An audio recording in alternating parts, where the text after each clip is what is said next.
All right, guys. First weekend of the Serie A is here. We got Tim Weah starting for Juve, Weston McKennie on the bench. Anybody wants to know where to watch it, it's Paramount Plus. How are we doing, guys? Sorry, a little late. We're kind of having a rain day here in LA. Hurricane Hillary. It's not really that bad. It's like it's not even a tropical storm. It's like a drizzle. It's like a slow drizzle. But, you know, the news is telling us all to be very frightened. So we must do what they tell us. Otherwise, how will they sell us things, right? All right, how are we doing, guys? Jonathan Miller says, imagine not starting Mudryk. Imagine thinking Mudryk is a Chelsea-level player. That's what I find hilarious. Udinese versus Juve. It's coming. Just wait, says Hank Hill. It's already here. There's nothing. It's a drizzle. It's a drizzle.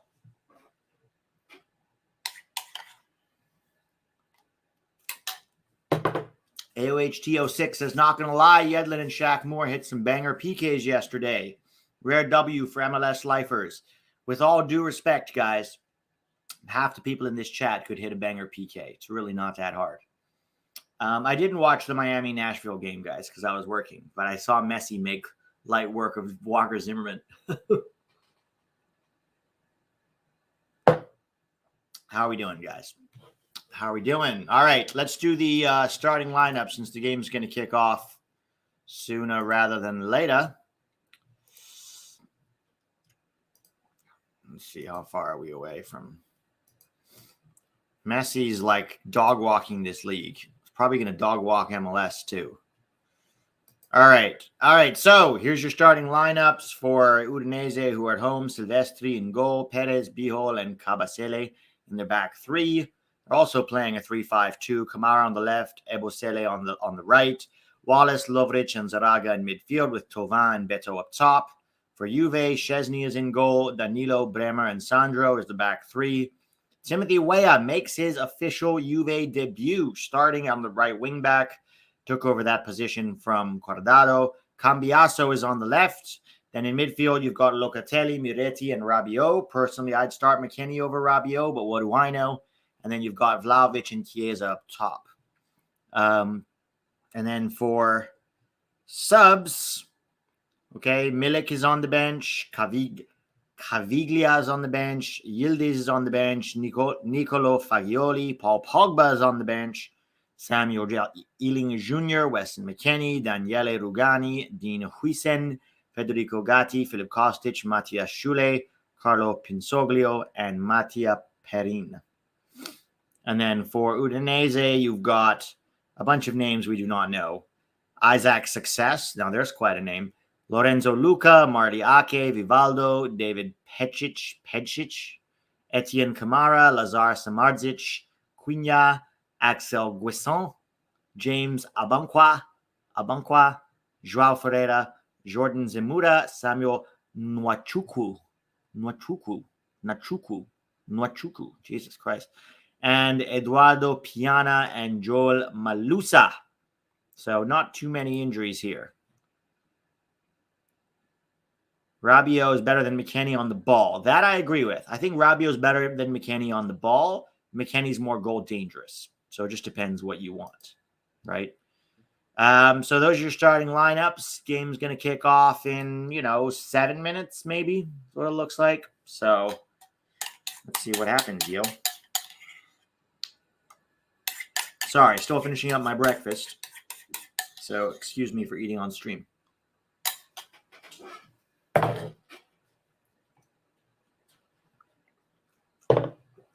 People excited about Chelsea losing to West Ham 3-1 today. Here's the thing, guys. I don't think Chelsea's been all that bad considering that they're a mid-table team. Like, when you consider that they finished 11th last year and are now pretty much a mid-table team, a draw with Liverpool, that's a good result for a mid-table team. Losing to West Ham's unfortunate, but, at least they're not in the relegation zone yet, or they won't be for very long. Like, it's not bad for a mid-table team. I think we're going too hard on Chelsea. You got to, mid-table teams, you get mixed results sometimes. That happens. So, 'tis what it is. We don't have a sponsor, so and starting these streams closer to the game. No more sponsor.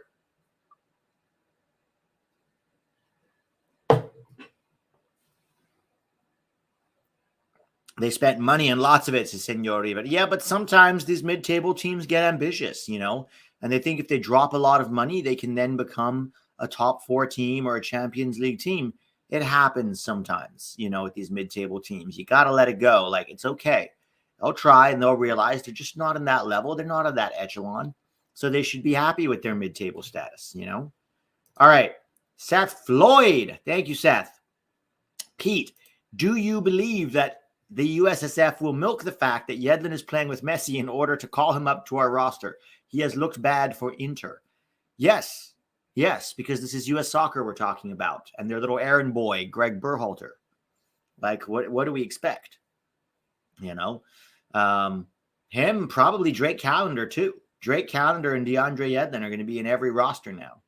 Yedlin might even start over our other guys. We never talk about the fact that the deputy commissioner of MLS is the brother of Greg Berhalter, the U.S. men's national team coach, and is also the guy that hired him in the first place. And we never talk about, or rarely talk about, the fact that the MLS commissioner is on the board that decides whether or not Berhalter should get hired or fired.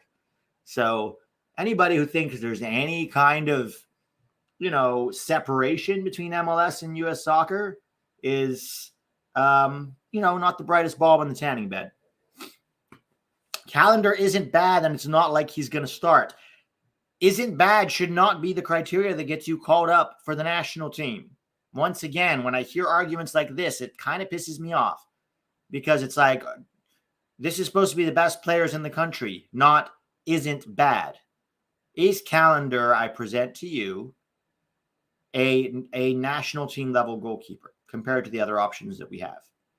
In my opinion, no. Right? We have 2 keepers that are younger than him, Scally and Brady, who are probably already at his level, to be honest. Maybe not quite his level, but not far off. Horvath is definitely better than Calendar. Personally, I like Celentano as well. Isn't bad is not a good criteria. You can argue he's better than Sean Johnson, or heck, you can argue he's better than Zach Steffen if you want to try and make that point. But isn't bad shouldn't be the criteria, right?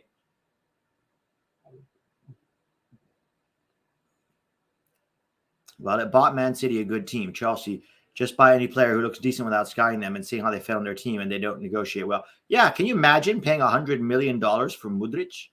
Like, can you imagine? Or Mudryk? Absurd. They're just buying without rhyme or reason. He seems good. What do the club want for him? $30 million? Offer $100. Daddy Life says, it's not like he's going to start. It was used for Long Morris, Rodan, Areola. Exactly.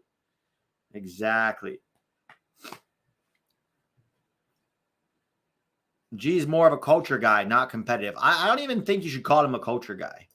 I think you should call him a shill. It's exactly who he is.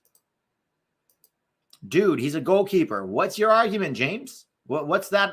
Dude, he's a goalkeeper. Meaning, continue the argument. They could have gotten Rafael Leao for that money. Yeah, they could have. Crazy how Chelsea spends money. Crazy. But it's all right. If they stay in that 8 to 12 range this year, that's a successful season for a mid-table club, right? Stay away from the relegation zone. Find a good, comfortable spot near the middle of the table. And it's a good year. Pete, what is going on with this coaching guy? What do you mean what's going on with him? He's in the academy, Barcelona's academy / B team. There's not really much to say. He'll be with our U17s in November. In November, at the under 17 World Cup, he should be with our U17s and starting. But he's way too young to be anywhere near a senior team. Has to be playing at a professional level first. I know Gaga is playing today. Let's find out what he's up to. Gabriel Slonina. I know KAC Eupen are playing today. They are currently losing 2-1 to Kortrijk. 2-1 to Kortrijk. Slonina has had to make 2 saves, has conceded 1 goal, currently at 71% passing accuracy. Long balls are 6 out of 15, so at least there's some playing out of the back happening. Oh, he's part of Barca's senior squad. He made the bench today. No. He did? Hang on. What are we saying? What are we saying? How did I not see this? You know what? I didn't even have this guy's notifications turned on in FOTMob because he's never been with the senior team. Is he there as the number 2 or is he there as another goalkeeper? Yeah, look, he's there behind Astralaga. Like, come on. He's not there as the number 2. He's there as the third goal. He's there as the third goalkeeper. Come on, let's be honest. He's not there to participate. I mean, good for him, but let's be serious. That's not really the same thing. That's not the same thing as actually being on the bench. Being on the bench as the backup keeper would be amazing. Being on the bench to make up the numbers, you know, come on. I mean, I know we're excited, but I don't think he has a FOTMob page yet. No, he doesn't. He doesn't. Corey Allen. Corey Allen is for sure pissed that I'm not more excited. No, I'm excited. He's a talented young player, but being on the bench as the third goalkeeper because you don't have enough people for the bench. Why do they even have him there? It doesn't make sense.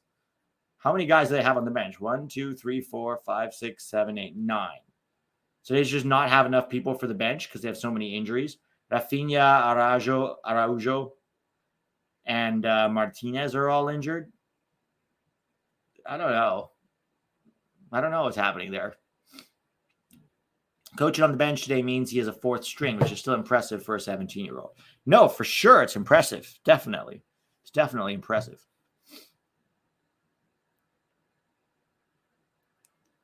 Yeah, Paxton Aronson is ill, Aaron Long.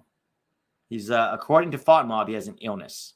Des made a new TikTok. Oh, God. Please, no. This is why I stay away from TikTok. What did he do on his TikTok? Chelsea are the new New York Yankees of European football. Ha! Rafinha's suspended. Yes, Rafinha's suspended. The other 2 are injured. Kenan Clark? I have no idea. He was supposed to go to the Rapids right before the end of... he was supposed to go to the Rapids right before the MLS window closed, but something got mixed up with the paperwork and he ended up not being able to go. Leeds fans are so mad. I know. They've got 2 points in their first 3 games in the championship. Like I said something about Josh Sargent this morning, 2 goals, 1 assist in his first 3 games in the championship. Let's hope he gets a call up. So nothing to do with Leeds, nothing to do with anything Leeds. Leeds fan is in the comments. I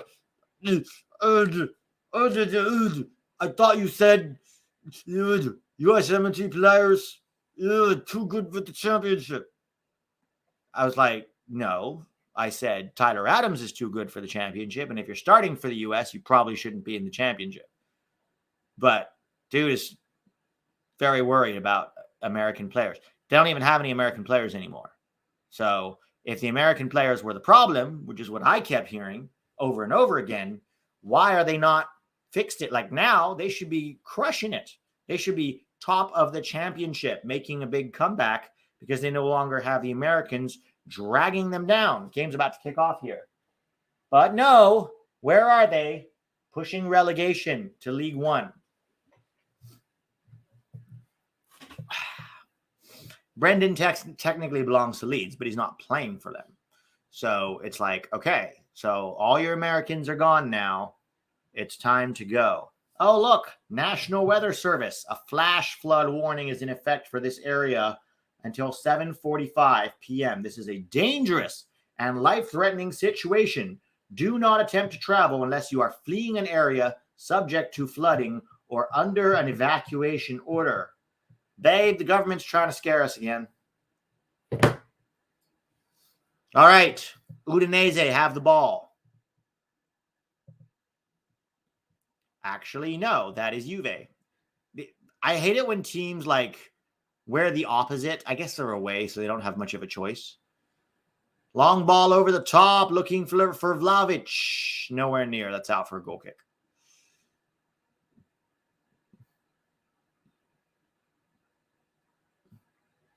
Maybe he was an American Leeds fan. I don't know. But either way, he's a Leeds fan. Did you see the reports of the 2026 World Cup location? What do you mean? Did it change? It's in the US, Mexico, and Canada. Did it change? Sorry, Dad. Figured I'd join the stream too. Did you watch any of Sabi today? No, guys. How did he do? Did he do okay? I don't understand Sabi in the French league, but how did he do? LA, opening game, USMNT get. Oh, shot! Goal! Goal! Juve already scored. Vlahovic. Is that Vlahovic? No. Oh, it's Miretti. Good Lord. No, it's Vlahovic. It's Vlahovic. Or is it Chiesa? No, it's Chiesa. Jesus Christ. That was fast. It's Chiesa, right? At least Chiesa's the one celebrating. I don't know who scored, but Chiesa's the one celebrating, so.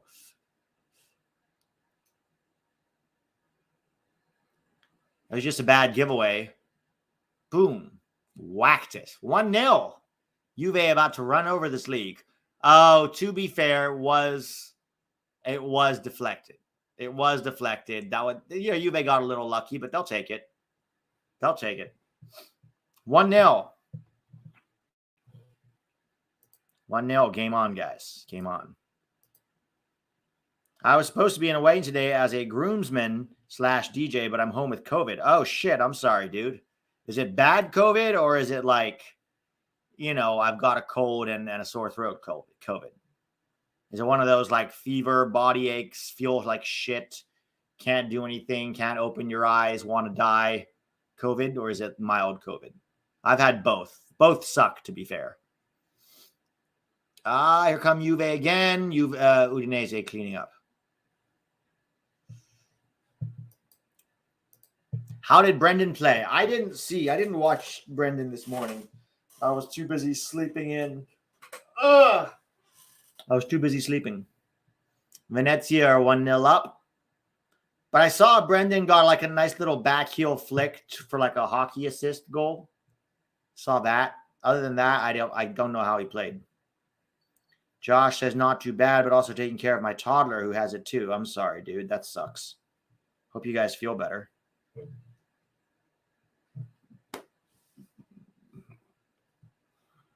I haven't really seen Tim Weah do much yet on the ball. Well, just got beat there.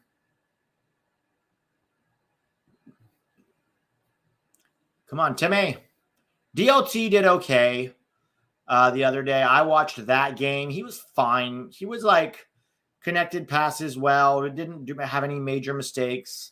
A little passive, to be honest. Not a standout, but not poor. I would say a very average, typical DLT performance, which is why I think he'll be on the bench sometimes this year and then starting sometimes. He's like a good little cog in the machine, without being an outstanding player, which is fine. I mean, a cog in the machine in a La Liga club is fine to be a cog in the machine for the USMNT as well, at least until we have better players. Curious, if Balogun, Pepe, and Sargent are all playing well and in form, would you try to take all three of them on a roster? Hell yeah. Hell yeah, I would. Because especially for a friendly roster where there isn't really a limit on the size, get them all in there, number one. Create competition, number two. 3, Sargent can play as a winger as well, or as an 8 if you need him to. So if you've got Gio and Adams injured, then Sargent can provide depth in other positions as well. But we're not going to do that. One of Sargent or Pepe is going to be sacrificed for Greg's favorite Jesus boy. Mr. Pete, so Gio Reyna injury prone or too early to say? I think it's fair to say at this point. Like the first injury was one thing. That first injury dragged on. And at that point, people were saying he's injury prone. And I pushed back a little bit because I was like, this is one major injury that he's struggling to come back from. At a club. Oh, Vlahovic. Save. Oh, Vlahovic. Almost 2-0. Nice little run from Vlahovic there.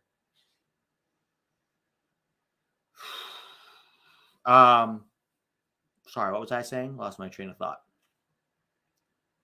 Oh, yeah, Gio. And Dortmund are extremely injury prone and terrible at managing injuries. All players at Dortmund. It's fascinating how some players leave Dortmund and then all of a sudden they stop getting injured, like Haaland, right? But now this second injury with him, and also it's not just the second injury, it's the injury that seems to be taking a while to come back from without a clear start date. And his coach talking about pain again, right? If he's not in pain, it's like these muscle injuries, man. So I think injury prone is fair at this point. I think it's fair to say he's injury prone. 5, no way Greg brings Jesus over Sargent, right? Oof. I mean, knowing Greg, easily. If not Sargent, then Pepe. What? Mark my words. One of Pepe or Sargent will be snubbed for Jesus. That's what will happen. One of them will be there and Jesus will be there.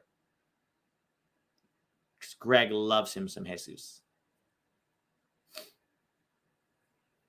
Timo should easily have 10 plus assists in all comps, serving balls into Chiesa and Vlahovic all year. Yeah, the problem is you got to get the ball to him first.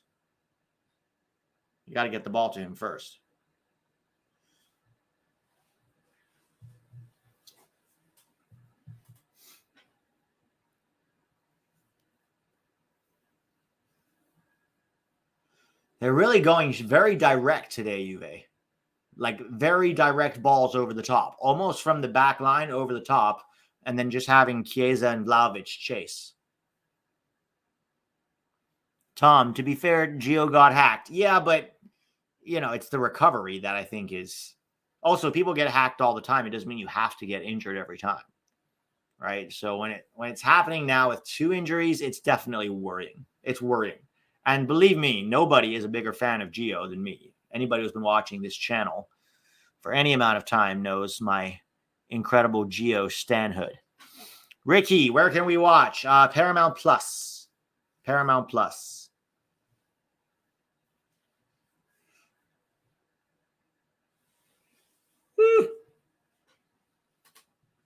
Would you rather win $1 million or see the U.S. win the World Cup in your lifetime?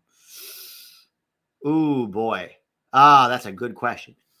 To be honest, $1 million, especially where I live, not that much money. I mean, don't get me wrong. I could buy a house and be set for the rest of my life. But hear me out. You know how good it would be for this channel if the U.S. won the World Cup? Hear me out. If the U.S. won the World Cup, you know how good it would be for this channel and like the amount of money I could make over the next 20 years? Instead of getting 7,000 views a video on this channel, if the U.S. wins the World Cup, all the casuals might start paying attention. So now I release a video, it gets 100,000 views because a lot more people are interested and focused on the U.S. So I think, not to mention, obviously, the incredible satisfaction of winning the World Cup, I think I'd go with the World Cup. I can find a way to make $1 million. That's not as hard, right? Tom says, LOL, your girlfriend doesn't agree. Yeah, she came in. She was like, you better take that $1 million. To be fair, I think the U.S. will win the World Cup in my lifetime. I think they will. I'm 36, right? So 26 is the next one. I'll be 39. So 39, 43, 47, 51, 55, 59, 63, 67, 71, 75. So about 75 is about the average life expectancy. So I've got about 10 more World Cups left, right? I think there's a good chance the U.S. could win one out of the next 10. Not with, U.S. soccer and the way we run things here, but Steven says, I'd give away every penny I have to see the U.S. win the World Cup, all $36. Ha!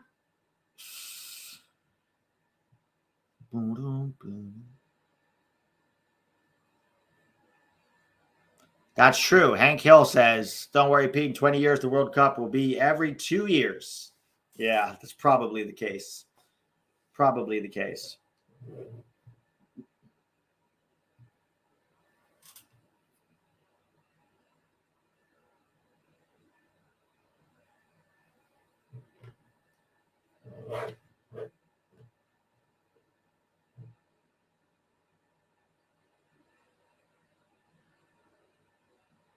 I'm leaning heavily on the USMNT playing in like Philly or somewhere northeast. No. They'll be in Ohio, and you know it. The U.S. will play all their World Cup games at the Bengals Stadium.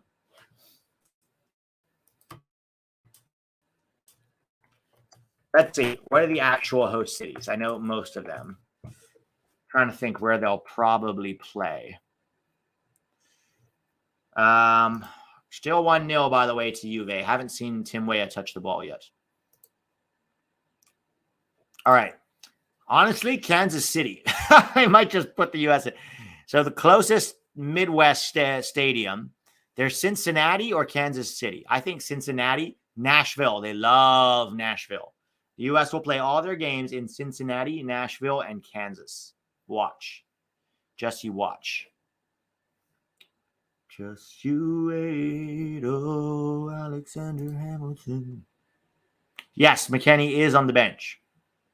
Right now, the ball is, Udinese has it. They're passing it around their back line.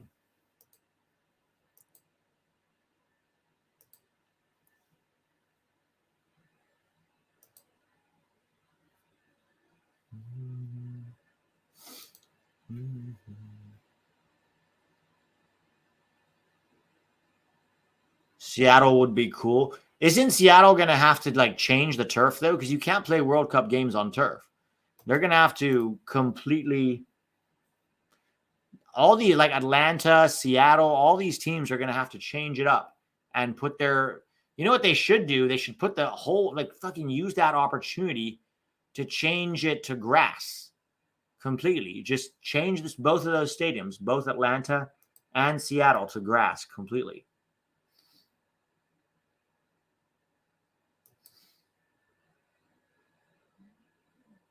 I think they already said the first U.S. game will be at SoFi. So it'll be here. That'll be fun. That'll be hella fun. We'll see if my channel still exists then. Might be gone by that point. Oh, we have a Weah on the ball sighting. He is dribbling backwards towards his own goal, but instead of going back to the keeper, he switches the play out to Sandro. Well done. Good decision.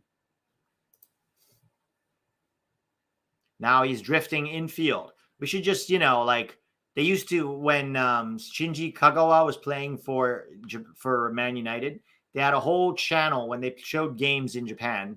They would have a whole camera that was just on Shinji the entire time if he was on the field. And so you could just watch whatever Shinji was doing. And we should do that for Tim Weah. Tim Weah drifting infield, asking for the ball, but it's pushed left.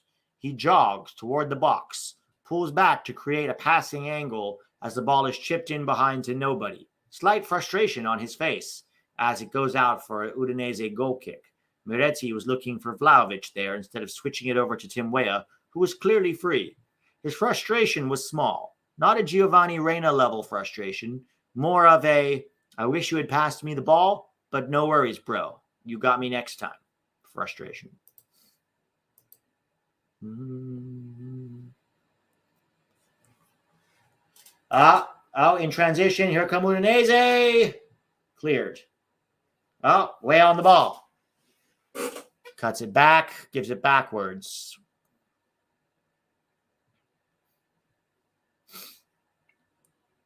All the way back to the defense. Sandro on the ball. Sandro infield to Miretti. Miretti back to Brenner. Brenner has it. Brenner gives it to Danilo. Miretti. All the way switched out wide to Cambiaso. Cambiaso plays Vlahovic in the channel, but he's tackled.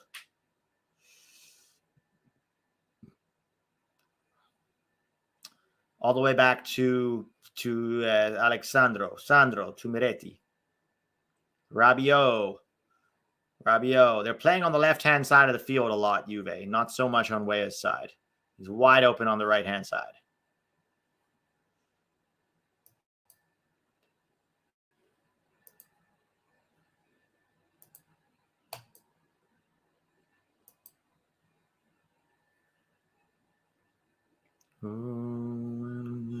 Switched over.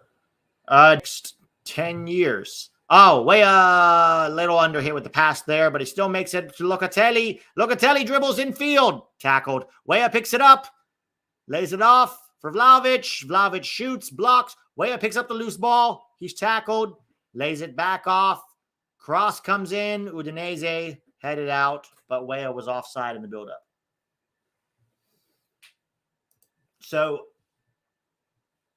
I will say, to your question, Jonathan, I think we could have won this last World Cup if they had released all of our players.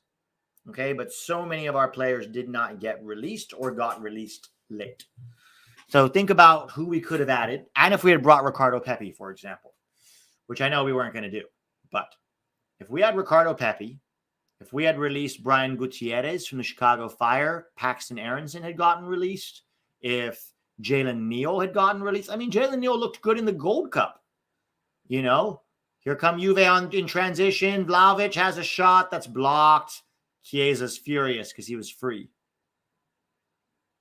No, it was Moretti. My bad. Moretti should have passed that. Chiesa was free. Moretti goes driving up the field. He's got Chiesa to his left. Vlahovic was being fouled. I mean, I don't blame him for taking that shot. He just dawdled too long on it, and he killed off his angle. Oh, Moretti, shut up. If we had Jalen Neal, Brian Gutierrez, Paxton Aronson, Kevin Paredes, and Rokas Pukstas for the entire tournament, right? And then you had Ricardo Pepi up top, I think we could have won that whole thing. I really do. Cross. He's going to shoot from there.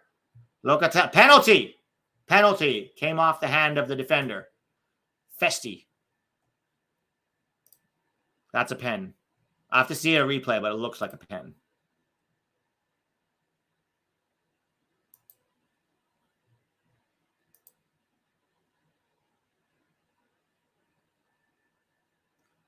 Turns with the ball.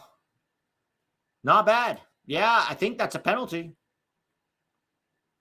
And that's Alexandro who wins the penalty. Turns with it nicely. Yeah, I mean, his arm wasn't in an unnatural position, but it was extended from his body. So Vlahovic is going to take this. 2-0, bro. 2-0 already in 20 minutes. Well, we'll see. Oh, that's not a pen in the Premier League. Silvestri versus Vlahovic. Come on, Vlahovic.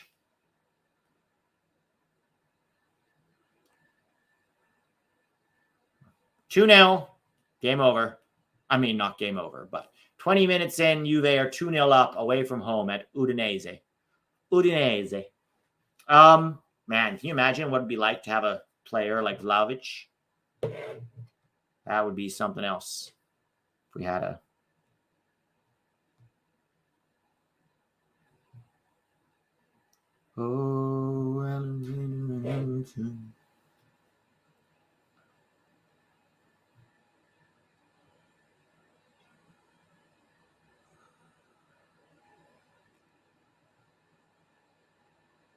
Why didn't he let his mouth touch the water bottle? I don't know. Maybe he doesn't want plastic in his blood. Balogun better than Vlahovic. Ooh, Gabe. I'm not sure about that take. I think that's a little bit too much homerism there.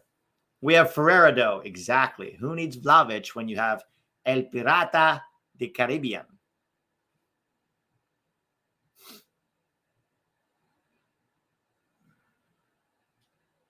All right, here comes Udinese. Weah just got split on the pass, but he's holding his line. Ball is cleared. They go so direct whenever they win the ball, Juve. Not really sure that's going to suit Tim Weah to be that direct. He's more of a build-up guy.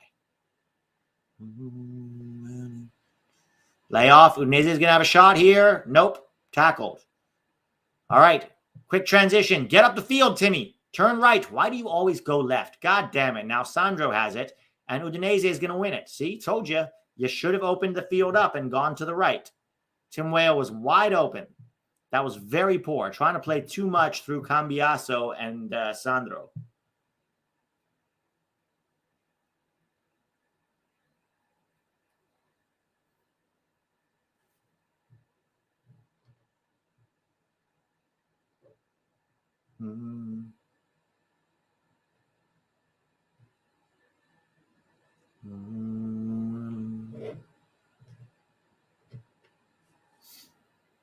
No, that's not a penalty.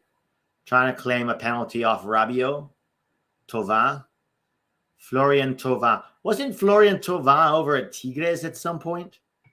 Didn't he try to play for Tigres? I could be wrong, but I think I remember him being on Tigres over in Liga MX. All right, Brenner on the ball. Infield to Miretti. Miretti finds Rabiot. Rabiot to nobody. Now Tim Weah has to drop back. Actually, that was Chiesa dropping deep. And Tim Weah makes the tackle to cover for Chiesa's mistake. Pedro Soma or Obed Vargas? Obed Vargas. Vargas is like, guys, Vargas is already starting. He was starting at 6. At Pedro Soma's age, he was starting in the CCL final. He was starting in the CCL final. Right? Like, Soma is playing for the academy of a 4th division team in Spain. Obed Vargas, he wasn't starting in the final, my bad, but he did play in the CCL final. In fact, MLS is back today, guys. Anybody watching any of the games tonight? I got Chicago versus Orlando because I'm keeping track of my boys over in Chicago, but I might watch Atlanta versus Seattle afterwards because I want to keep an eye on both Vargas and Wiley and our other boy, Miles. Not a lot of fun matchups, to be honest. DC Red Bulls, I guess, if you like that sort of thing. Cincinnati, Columbus, the hell is real derby. Atlanta versus Seattle's at 7:30. Maybe if Nico Shakiris starts for San Jose, I'll check that one out. But 5:30 my time is Chicago or Orlando. I wonder if Brady's going to play. He got injured against Monterrey. I don't know how bad it is.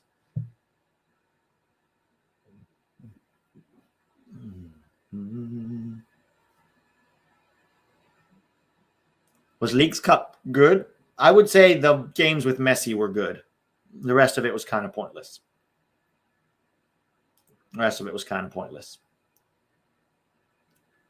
Whoa.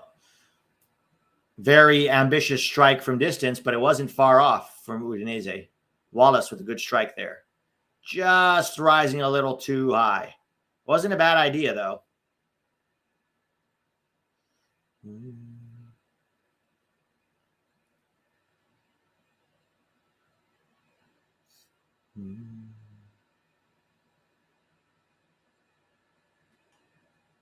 One of my friends is dating Chris Brady, and apparently he isn't playing today.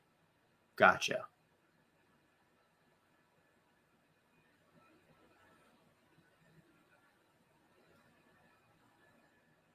Josh, yeah, I'll be watching my Sounders this evening. You think Obed's going to start?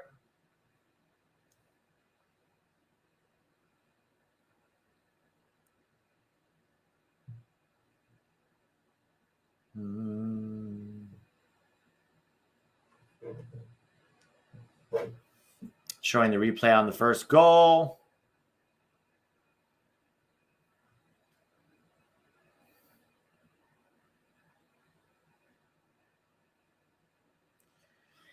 Nick says, think Ernie gonna bring on Miles Robinson to PSV? I mean, that was a rumor for a while, but I mean, it's what, 11 days left? I don't know. I wouldn't hate that. My only question is Miles Robinson really going to start over the defense that they have? I don't think so. Like, Miles Robinson is not that good, guys. Some people think he's good because he's CONCACAF good. And even then, he hasn't been locked down in CONCACAF either. He's had plenty of his own errors in CONCACAF and in MLS. So people say, somebody was on Twitter was saying that, Miles would be an upgrade on that PSV Eindhoven back line. And I was like, I don't think so, guys. I really don't think so. That PSV back line still got them top 3 in the Eredivisie last year. Miles Robinson is part of one of the worst defenses in MLS this year and wasn't even that impressive in the Gold Cup. Let's be honest. So I just think that the problem with Miles Robinson, and this happens with a lot of MLS guys, is they get more opportunity because they stay in MLS. They get more. Tim Weah stealing the ball. Got tackled, but stretching the back line. Hey, you should have passed it to Timmy there, Vlahovic.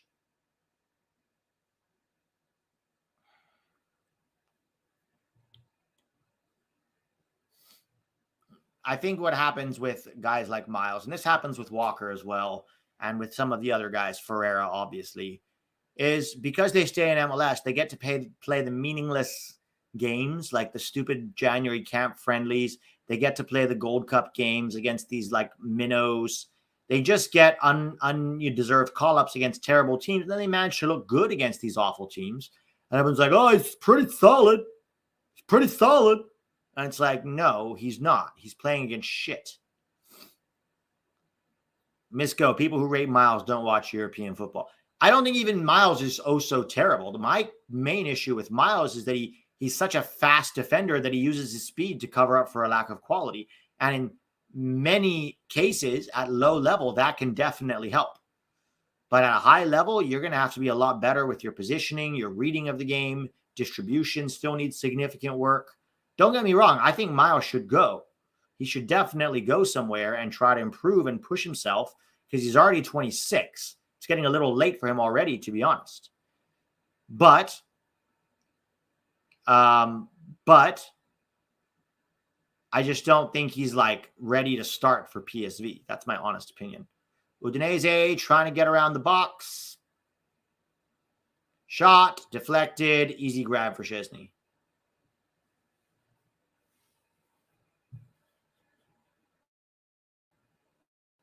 Yeah, he should have held up after that pass, for sure. The run down the channel, the same place Vlahovic was going, was unnecessary. I think Miles Robinson should start with the championship. Do what Trusty did. Go to the championship. See if you can ball out in the championship. You can ball out in the championship, then maybe look somewhere else. Look at, I don't know. Well, not the Premier League, maybe the Bundesliga after that. Start in the championship and then go to the Bundesliga. That would be my preferred route for Miles Robinson. I think he's got the physicality that they like in the championship and the speed. But I don't think he's ready to be a starter for PSV. So if he goes to PSV, I'm worried he won't start. Heck, Dest might not even start for PSV, guys. Jordan Teze has been playing very well for them. I don't know if he's necessarily going to come in and just knock Jordan Teze off of his... Honestly, now that Van Aanholt is injured, Dest might end up playing left back, which would be weird. Yes, Sese, I saw that he made the Barca bench as the third goalkeeper. I think they're probably just rewarding him for good play and showing him that he's in their plans, which is still a very good thing, for sure.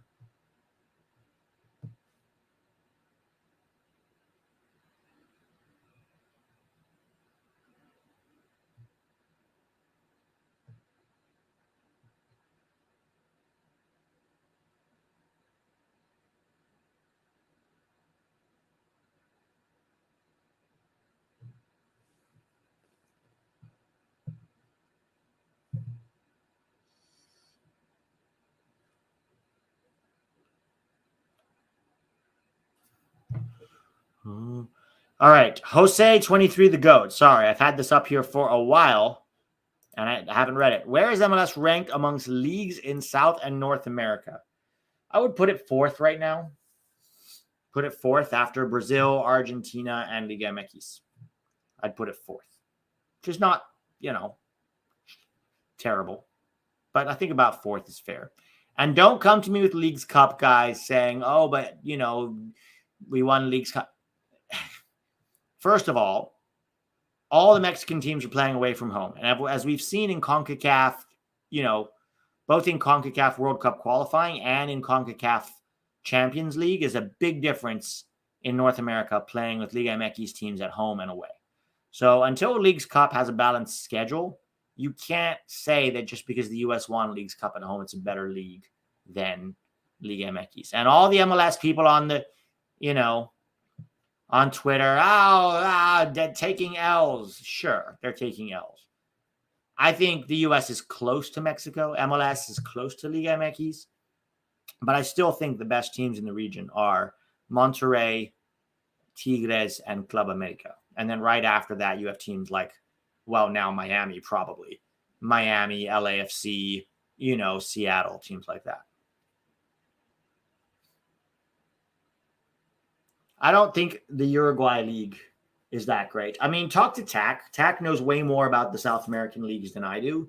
But if even TAC agrees that, Argentina and the Brazilian league are probably ahead of MLS, but the other South American leagues are not.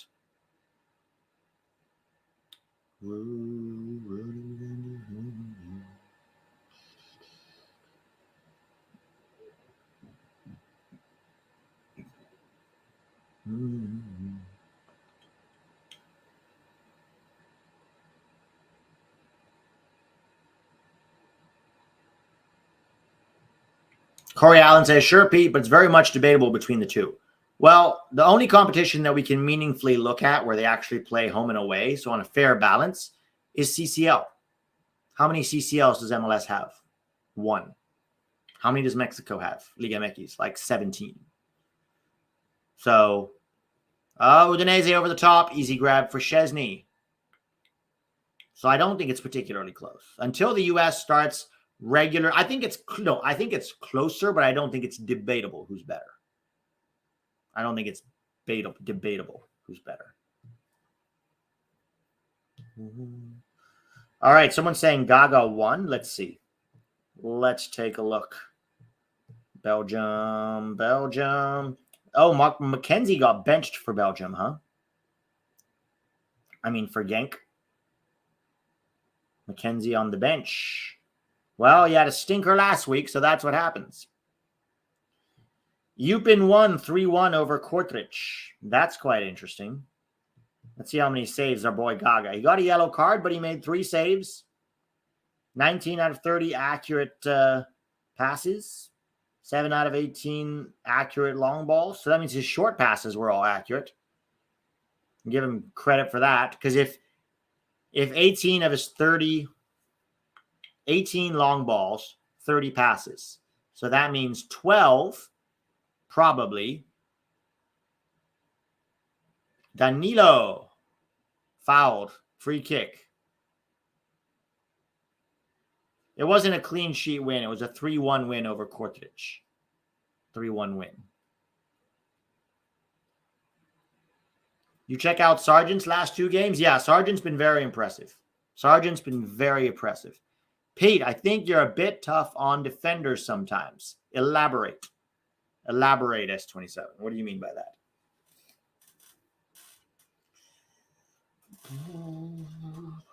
Is Musa suspended for tomorrow? Isn't he? Isn't he? Because he got a red card in his last game of the season. So I think he is suspended.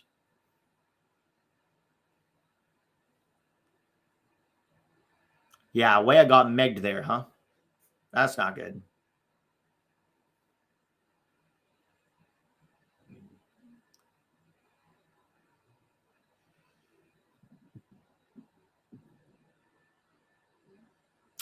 Sure, and there's no debate between Mexican League was better to COVID, but since very much debatable. History would agree to your argument, but we're talking the now. Okay, well, who won the last CCL? A Mexican team.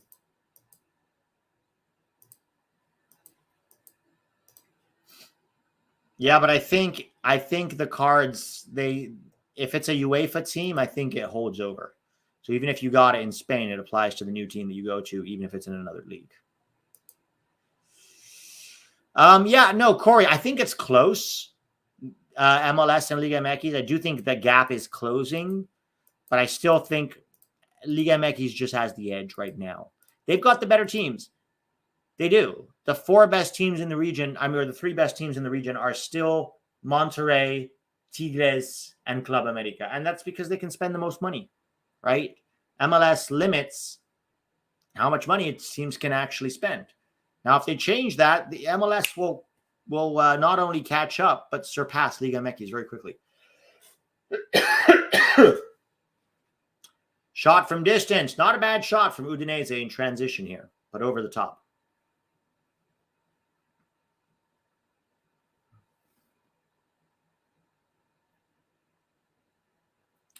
I think when it comes to 1v1 defending, you tend to be very critical if a defender gets beat. Personally, I think getting beat 1v1 is inevitable. What are you saying?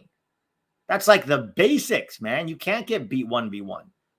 I mean, getting beat 1v1 by Mbappe or Leao, even then, it's like questionable, but that's one thing. But getting beat 1v1 is not inevitable and shouldn't be okay. You've got to be able to hold your own. If you get beat 1v1, honestly, defending is technical. It's a technique. If you're up against a guy who's a lot faster than you, don't get beat 1v1. You know how you do it? You don't get so tight. You hang back. You stay sideways on. You jockey. Getting beat 1v1 is not okay. Not okay. Still not vaping. Still not vaping, guys. 2 weeks. 2 weeks now. No vape.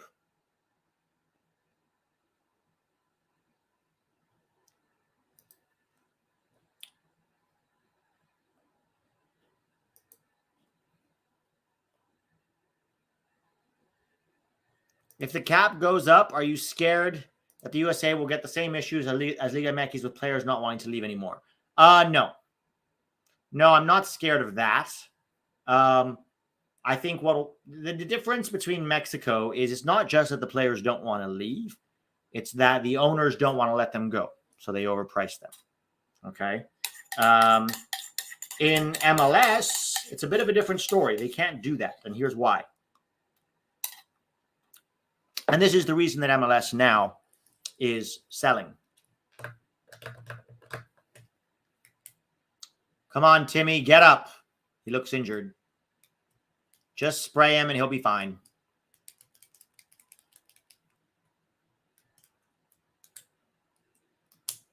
So here's why. In MLS, the reason that they started selling players was because players were leaving the academies and going to Europe at 16 or 18.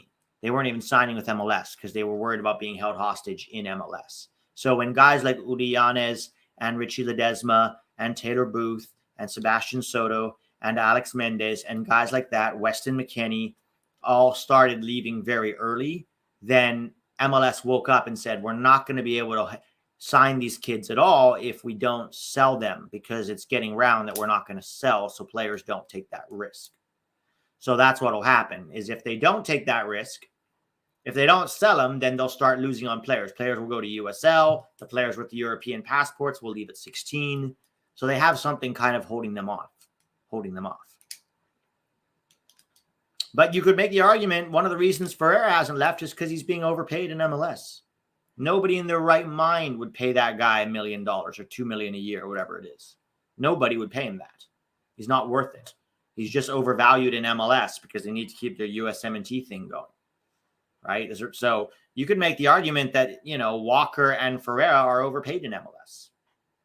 In fact, Aaron Long is overpaid in MLS. Aaron Long wouldn't be a professional player in most of the world.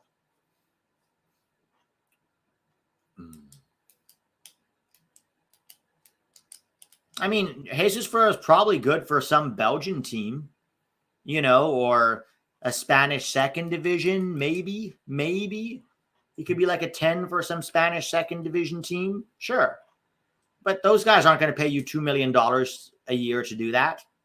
So what are you going to do? You're going to stay in MLS and you're going to get free call-ups that you don't deserve. And you're going to pretend like you're some kind of, misunderstood victim. Trying to shush people and show them your jersey. For her, you haven't done anything. Be quiet.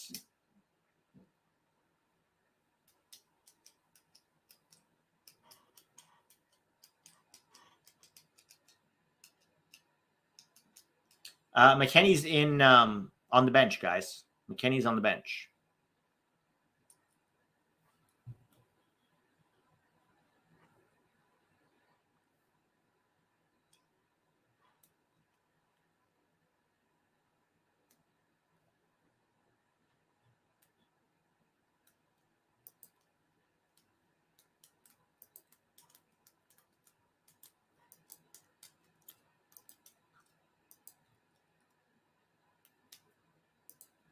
Hank Hill, what are you saying? Since when has Oceania ever deserved a World Cup spot? So New Zealand never has to qualify for the World Cup again.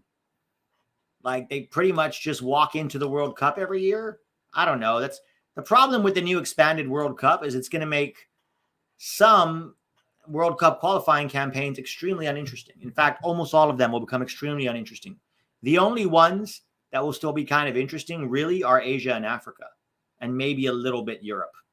But Oceania, South America, CONCACAF, it's going to be a joke. South America, 7 out of 10 teams are going to go to the World Cup. In CONCACAF, 6 teams are going to go to the World Cup.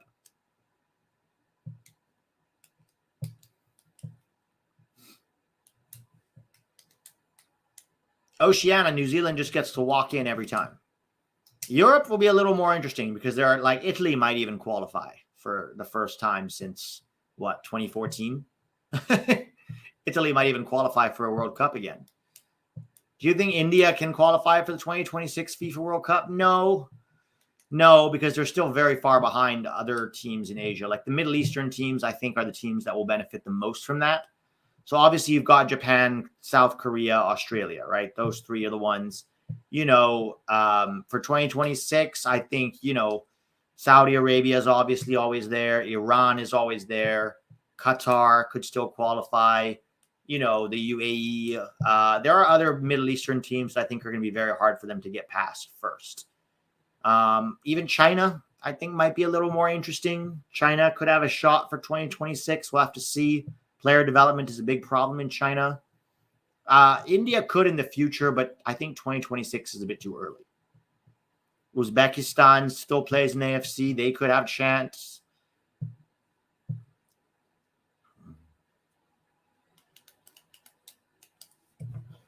All right, let me see if I missed any of these super chats here. One positive for us Sounders supporters right now is that the young academy players signed to the first team have been very good. Who is it really there now? Is it just Reed Baker-Whitting? Has he been playing?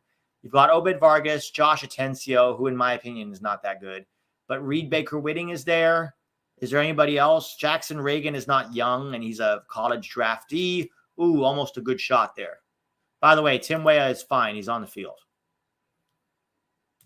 The game schizo. Yeah, I mean, let me know. I know you've got Vargas and RBW, but is there anybody else that's actually playing?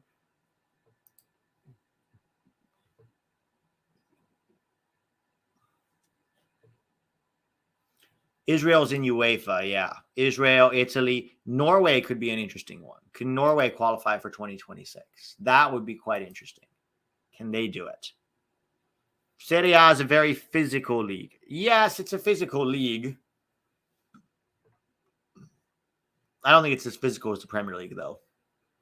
I also don't think it's as fast as the Premier League. I think everything is played at a very high speed and with very high quality in the Premier League, for the most part. Not, Sheffield versus Nottingham, but Weah really can't get the ball, huh?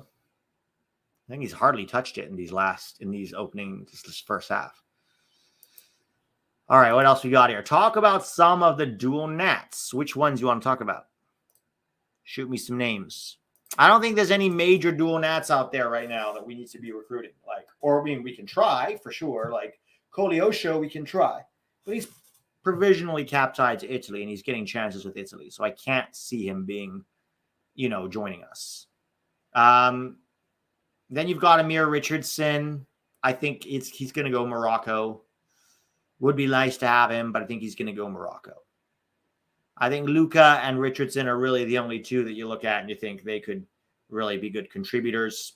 Maurice Malone, not ready, One to watch this year, and I didn't watch his opening game, but watch Leonard Maloney over at Heidenheim. I want to see how he does. Potential backup 6 option. Nate, it's more they're not really playing down the right that much. They're favoring the left when they attack, or they're just being very direct, going over the top with these long balls, looking for Vlahovic and Chiesa in behind. Noah Buck is technically a dual nat, guys, but let's be honest, he's an England dual nat. Like, if he really thinks he's going to play for England, come on. He's not going to play for England, guys. Ben Kremasky is an interesting one. Messi is out here recruiting him. Now, I don't think Ben Kremasky is ever going to be Argentina level unless Argentina is, has a major drop off in talent and quality, which I don't think is going to happen. But Ben Kremasky might not even be good enough for the U.S. Like, you have to look at the guys. He's a 10. Look at the guys in his position. Paxton Aronson, Diego Luna, Nico Shakiris, Malik Tillman. There's a lot of guys coming up who can play the 10, right? Who he's going to have to be competing with for minutes. Brian Gutierrez, for example. He might be good enough for us one day. Definitely not if Gio Reyna's healthy. No Gio Reyna, you're talking still. Malik Tillman is a tough one. Taylor Booth could end up playing the 10. Here comes Timmy. Nice touch. Oh, nice cut back, Timmy. Rabiot, too long on the goddamn ball. Too long. Locatelli to Chiesa. Chiesa keeps it in. Gets in behind. Cross, back post. Timmy! No, it's not Timmy. Fuck. Not Timmy. But still 3-0. Rabiot, 3-0. 3-0. Well, Timmy was, involved in that goal, shall we say. Damn it. I thought I was going to be Timmy at the right post. Far post. He switched with Rabiot. God damn it. He came inside and Rabiot took the... God damn it. Could have been a Timmy goal. Shit. Oh, well. 3-0. You said Timmy like the South Park kid in the wheelchair. I know. Timmy! God damn it. All right, 3-0. Juve are up 3-0 at halftime, guys. Yes, he's playing the Cuadrado role, right wing back. Clock. Thanks, guys. You got to tell me this stuff sooner. Pete, have you been to Israel? Yes, I have. I've been to Jerusalem and Bethlehem. Although I believe Bethlehem's in Palestine. Yeah, I think Bethlehem's in Palestine. Jerusalem is technically like part Palestine, part Israel, I think. I have not been to, and I kind of wish I had gone, Tel Aviv. I hear Tel Aviv is lovely. Some people say go to Haifa. I don't know. I'm not that excited. I thought Jerusalem was interesting just because of its historical relevance, But I loved Israel. Beautiful country. Beautiful country, beautiful people. Delicious food. Delicious food. Is Maloney better on the ball than Adams? I doubt it. I doubt it. I have to watch Maloney. I don't want to comment on him too much, but dude, guy's been in the second division for crying out loud. Somebody would have picked him up by now if he was better than Adams. Adams can play in the Premier League. Oh, shot from Udinese, blocked. Timmy Weah clears it. Here comes Udinese again. Juve love turning it over at the top of their box. Blocked. Cross is blocked. Juve about to counter down the left. Guys, it's 50 minutes. Blow for halftime. What is Chiesa doing? What is he doing there? Come on.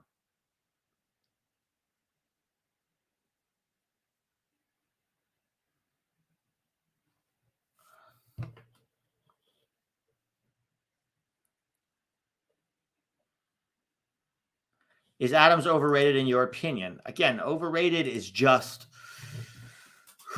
how you rate him. It's hard to say if he's overrated. I don't rate him as a progressive ball player, but I rate him as a ball winner. If you want a ball winner in your midfield, then yeah, Adams is very good at that. So it just depends what you think he's good for.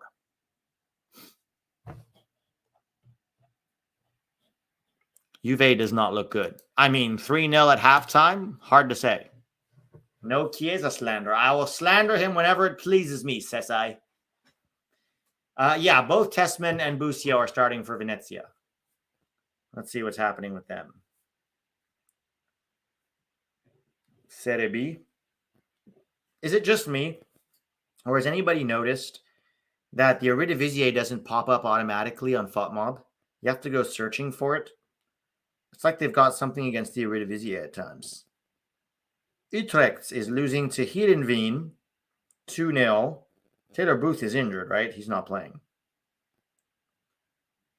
Yeah, he isn't on the field. Let's see if he's on the bench. Taylor Booth. Taylor Booth. Yeah, he isn't even on the bench. Let's see what FOPMob says. Taylor Booth injured early September. Shit.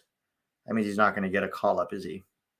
Greg's going to leave him at home so he can bring his favorite boy, Paul Arriola, who now has a pregnant wife, so he can tell his kids how he really struggled after the World Cup, but he was such a brave boy that he even accepted call-ups after the World Cup. That's how stunning and brave he is.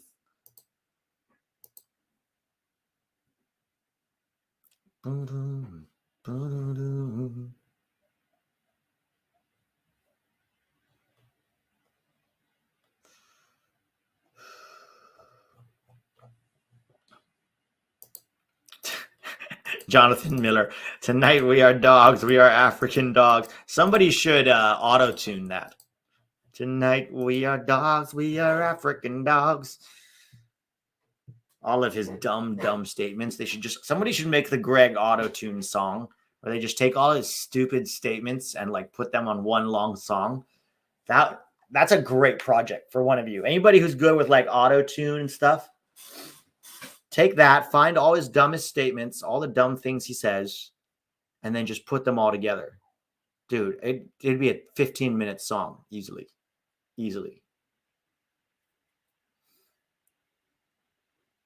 We're going sicko mode. Yeah, the sicko mode one, the African dogs one. Even just the stuff he says to the press. The whole thing about we don't have a player like Memphis Depay. He plays in the Champions League. And he's saying this the year after Christian Pulisic not only won the Champions League, but played a massive role in helping Chelsea get there. And he's whining that we don't have a Champions League level player. Or the we dominated against Canada away from home. It's just endless. Zlatan would never play for Greg, S27. He'll be like, who's this guy? He's stupid. I don't know why Zlatan's Russian all of a sudden, but he'd be like, I do not get coaching by Greg. I am coaching Greg. Greg, you silence. I coach. I am lion. You are sheep. You go ba-ba. This is it. Your only job. Silence. Hey, Zlatan, that's not how we talk here. This is a safe space. You know, our other guy, John was saying some things we didn't like. He was visibly showing his frustration on the field, and I didn't like that. So we try to just be nice. Look at Christian Roldan over there. Always brings water, always smiles, always hums a little tune to himself, whistles during training. That's the kind of attitude we want around here, Zlatan. You scoring goals to help us win games, that's not all that important. The audacity to bring him back for a second cycle. Jesus Christ. I don't know, guys. I'm looking forward to the September camp, but I'm also like low-key fearing it, you know?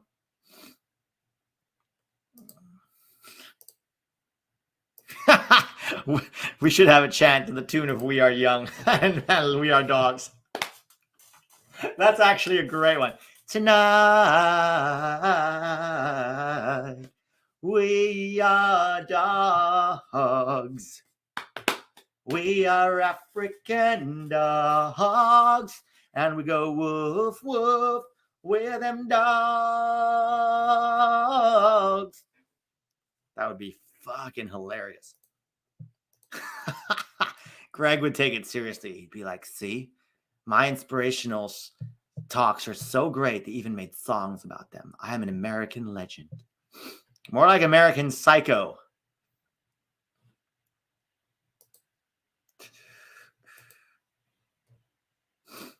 I have a coach that always told us, today we let our nuts out.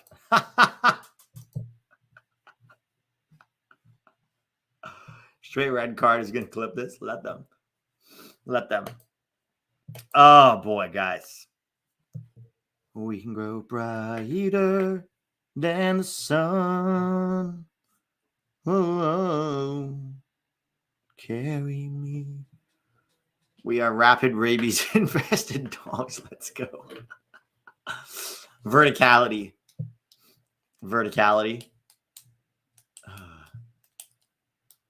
You know what the players' songs to Greg should be?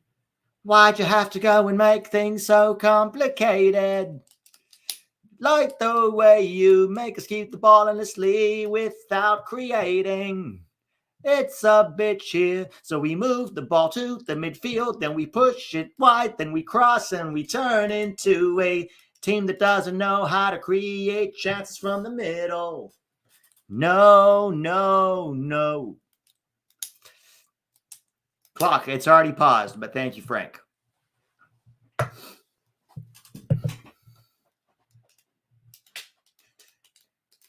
There's something there. There's something there. You got to get it to rhyme, and it has to be. But it's a great anti-Greg song. That's the song we should sing. We could get the fan base to sing that one. Tell me why'd you have to go and make... You'd have to be specific to like Greg. You'd have to be like, Greggy, why'd you have to go and make things so complicated? Just the way you overcomplicate the tactics till we are jaded. It's a bitch here. So we move the ball to the right, then we cross it endlessly. Then you explain to the press that we dominated. No, no, no. There you go.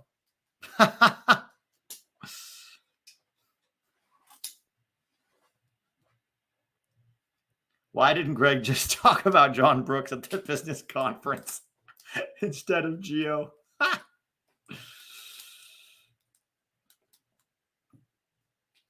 Did you hear Chelsea's anti-Mason Mount chant? No, I didn't. What was it?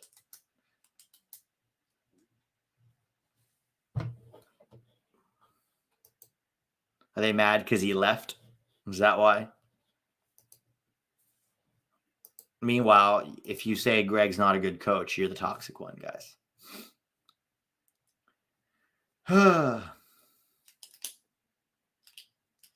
So, overall, from the first half, not a great game from a Tim Weah perspective. Had a few good moments where he was involved in things, but getting megged wasn't great. Losing his men defensively a few times. It included twat and whore. Yikes. We could have an anti-Greg song to the tune of Once in a Lifetime. Which song is that? The Outlaws are just cheerleaders. They wouldn't say something bad about U.S. soccer. No, of course they wouldn't. They're very sweet people. Lovely, lovely humans, but not exactly pro accountability or anything like that.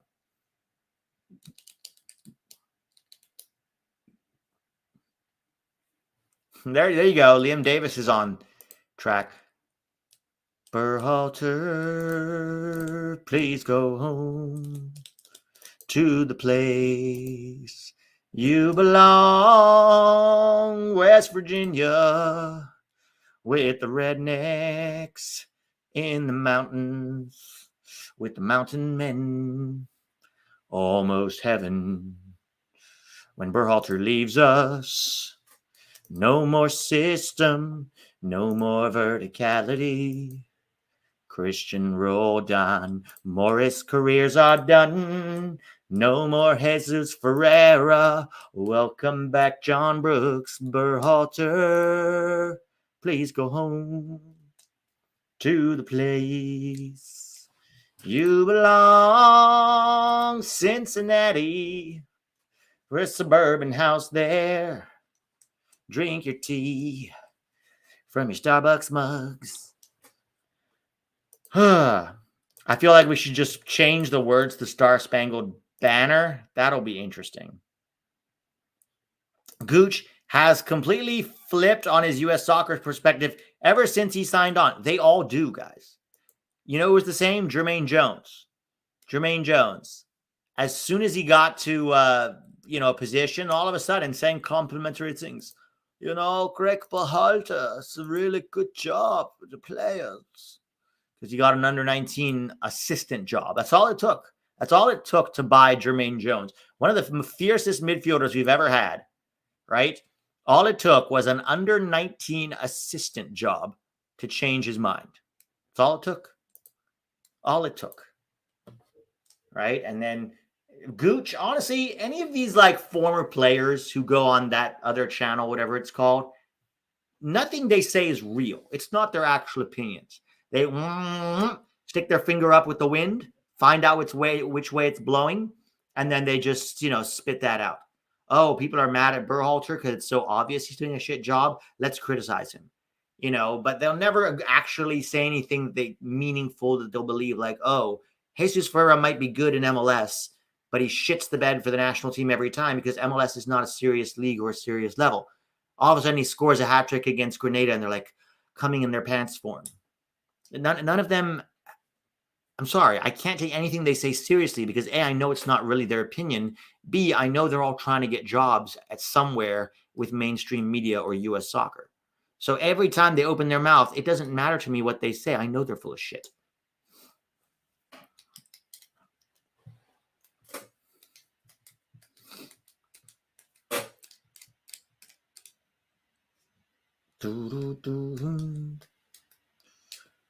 What is happening here? That's not the same team. Oh, they're trying to show. Are they trying to show the World Cup final? Oh, they're showing NWSL. Oh, this is USL. San Diego versus Washington. This looks like NWSL they're showing now. Randy Linville, only mental space for 3 clubs this year. Settled on Fulham, Juve, and AC. Am I missing someone? Maybe whoever FB ends up with? Yeah, Balogun, depends where he goes. If he goes with Fulham, great. Then you've got 3 for 3 right there. For me, PSV could be interesting if Pepe and Tillman start getting minutes, right? Pepe and Tillman start getting some minutes. Dest, if he goes there especially, then they could be interesting. Leeds misses USA players, I see. Yeah, I know. Leeds is missing, really missing them. 2 points from 3 games, Leeds. 2 points. Definitely not promotion material.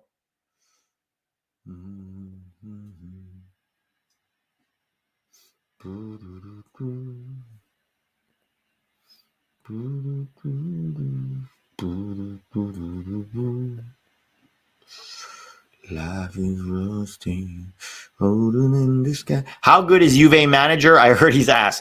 A lot of people don't like him because his tactics are very dull. His lineups are questionable.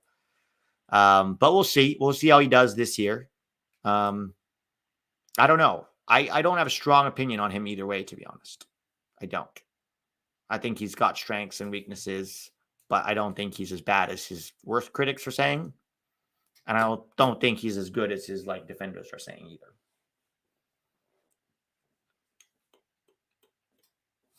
Steven Soboslai says, but thank you, Randy. Steven Soboslai, false. USSF is the moral compass I strive to live by. Greg hired by hard work and Roldan's skills, not because of his brother. Oh, is McKennie coming on? Hell yeah, finally. Norwich looking miles better this season. Why would Sargent even consider Leeds? He won't. He won't consider Leeds if he knows what's good for him. He's also finally playing as a striker. And look, it's coming. It's coming around. Dude's going to have, what, 2-1? 2 goals, 1 assist so far in 3 games.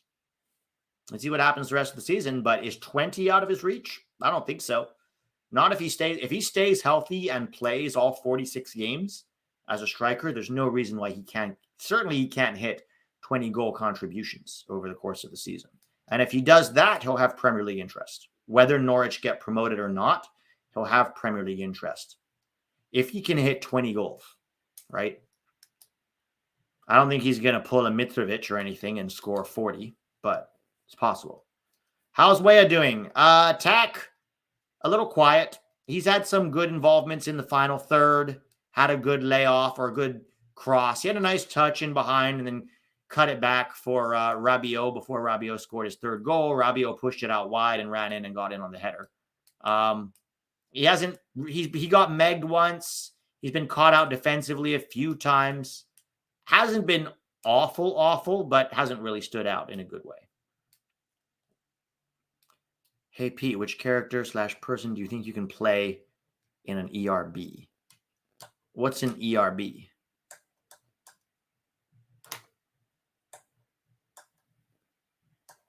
You streaming the UCL qualifier with PSV and Rangers? Nah. Neither Pepe nor Tillman is going to start. So why should I?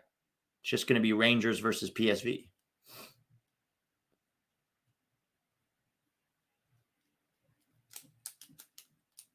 Oh, an epic rap battle. Who could I play in a rap battle? I don't get it. What do you mean? Like those YouTube rap battles, like historical rap battles on YouTube? Are those the ones you're talking about? So where are we seeing that McKennie is on, guys? I don't see him. All right, here we go. Subs. Number 6 is off. Epic rap battles of history. Yeah, that's the one. I don't know. I could probably play. Oh, McKennie is on. Oh, there we go. Yep, McKennie's on. Who could I play on epic rap battles of history? I'd love to play one of the like founding fathers. You know, like a George Washington or something. George Washington, Thomas Jefferson. Not Ben Franklin, no thanks. John Adams. Someone like that, maybe. All right, so McKennie is on, guys. Bob Bradley. McKennie is on. I'm not sure for who. It wasn't real clear. Oh, hang on. They didn't really show who came off for McKennie. Oh, was it Danilo who came off? No, that can't be right. Did they take off Danilo? The captain? Oh, no, they took off Weah. God damn it. That's...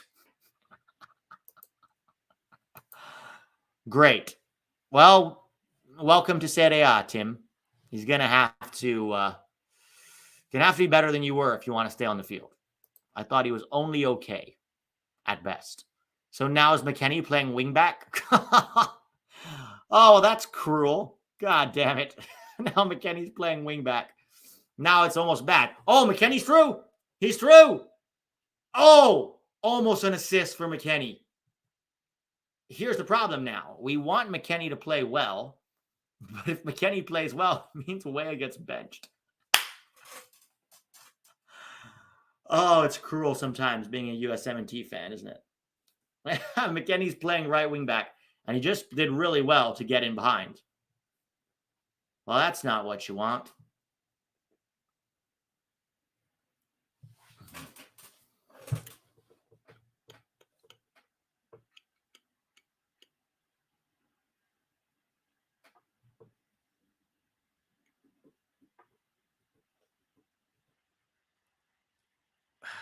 This is probably why people don't like Allegri, or at least USMNT fans don't like Allegri.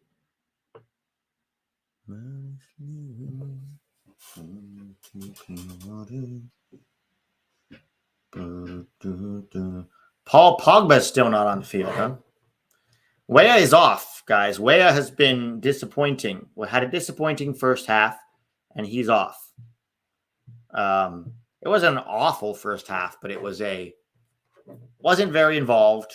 No sponsor yet, Pete? No sponsor as of now. As of now, no sponsor.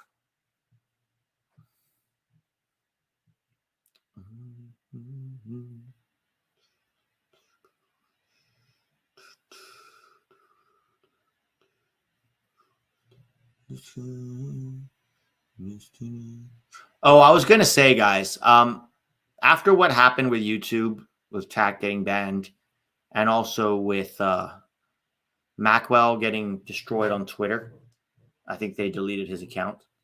I was going to tell you to go follow me on some of my other accounts, just in case anything happens to me, because what we've seen is life is unpredictable. YouTube is unpredictable.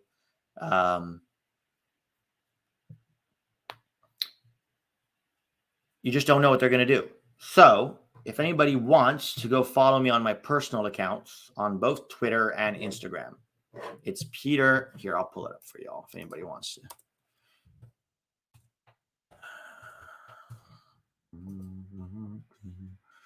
S27 was saying Weah was good. I don't think Weah was good. I think he had some 2 or 3 good moments, but I thought specifically defensively he wasn't that good.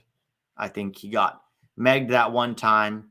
I think he was a little caught out at times which is tough for a right wing back, but a little caught out when the ball was turned over and was struggling to recover. I don't think he was awful, but I wouldn't say he was good.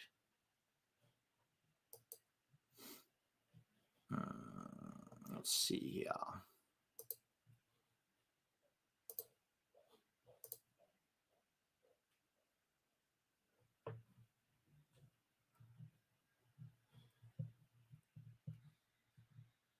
All right, so these are your options.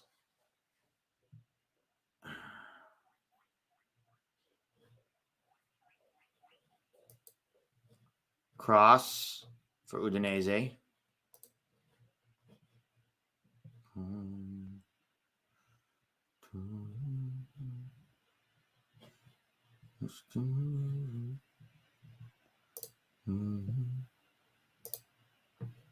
West looking to prove something. Yeah, he has to, right? He has to get out there and ball out.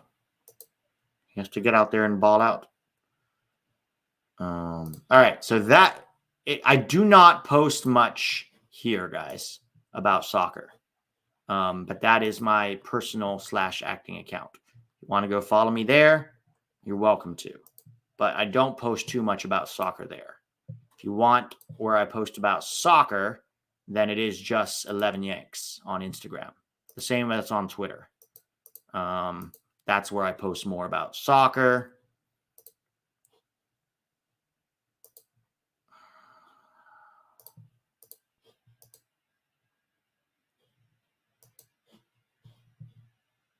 All right, corner for Juve, or for Udinese, punched away by Szczesny. And then if you want,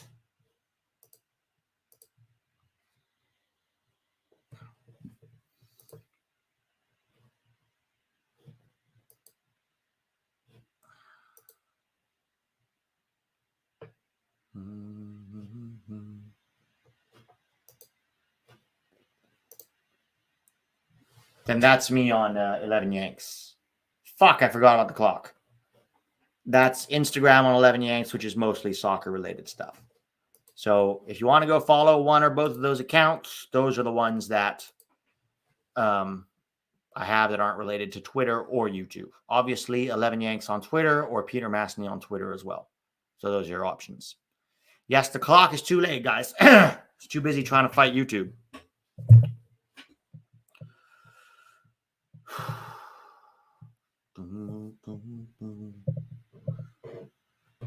The personal one says Unknown Revival. Yeah, check that out. Oh, yeah, also Patreon. Shaitan, good call. Also on Patreon.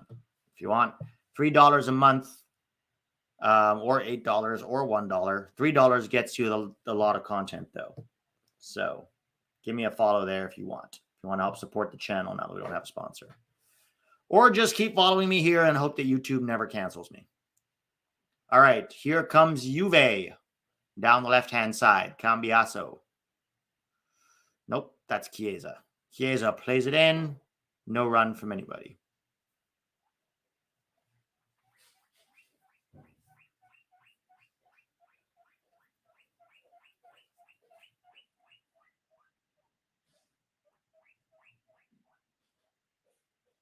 You need to activate your YouTube one? What do you mean activate my YouTube one? Oh, you mean YouTube membership? I thought I did activate that. I thought I activated that a while ago.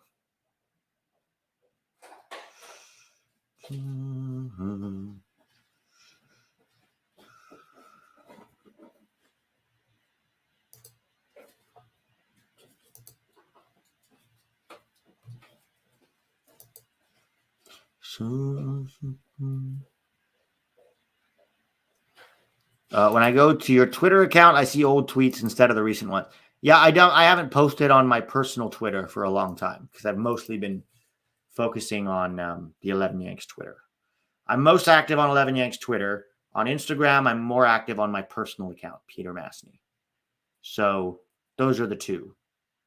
Those are the two where I'm most active. 11 Yanks. Oh, my God. What on earth was that? The Udinese keeper just tried to hack at a ball and completely missed it. Wow, that was comical. Vlahovic is trying to keep a straight face.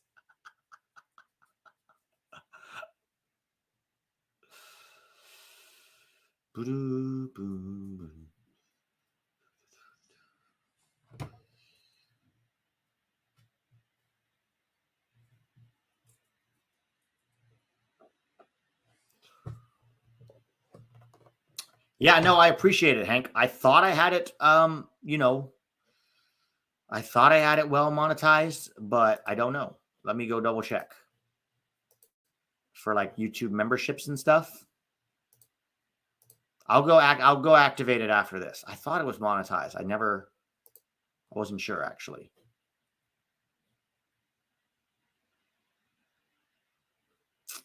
Judgmental Deity says, Pete, would you ever consider doing streams where you discuss/debate USMNT soccer topics live with YouTube members/donators? That's not a bad idea. Kind of like the live call-ins Yank Report used to do.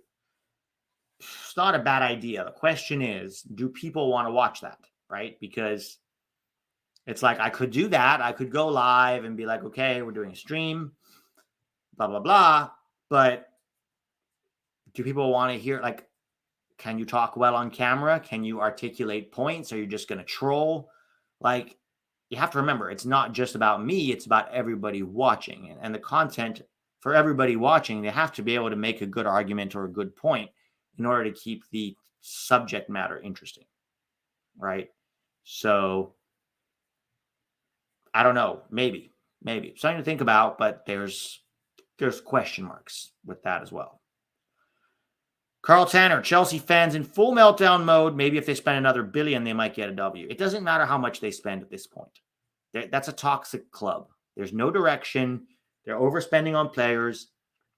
The media, like the idea that you can just throw a team together that way, there's no guiding hand. There's no vision. There's no plan. It's just throw shit at the wall and see what sticks. And what that does is that mentality seeps through the entire club. They're not a serious club. Like, you can't operate like that and expect to get results. You just can't. I mean, you spend $100 million on Mudryk.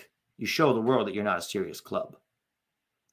Nkunku is out. Nkunku's injured, guys. Who will be the first American to Saudi? My money is on. Saudi Arabia wouldn't want Yedlin. He's not even good in MLS. Why would they want it? I think the first American to Saudi would be Weston. I think Weston might be the first guy.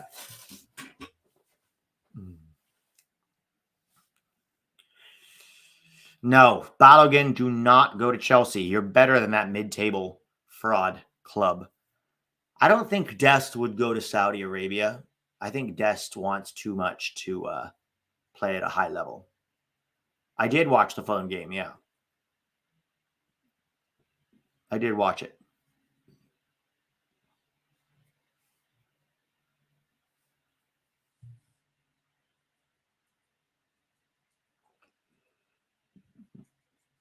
What is going on?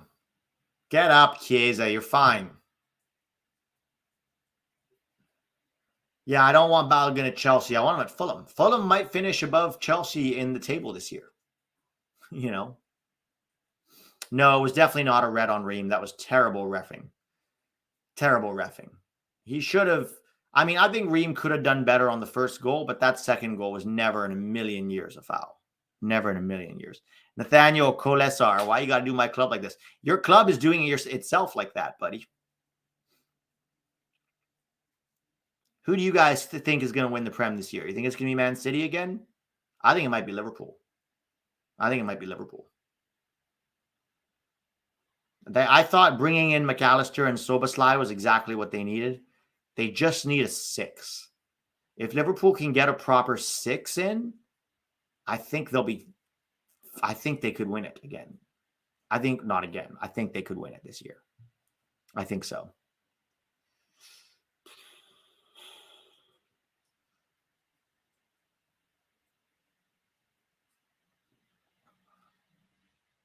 Is it just me or does West look a little slimmer? He doesn't look quite as chubby as he did in preseason. Maybe he's been working. He's been working hard to slim down a little bit. Maybe it's just me. Hard to tell on camera.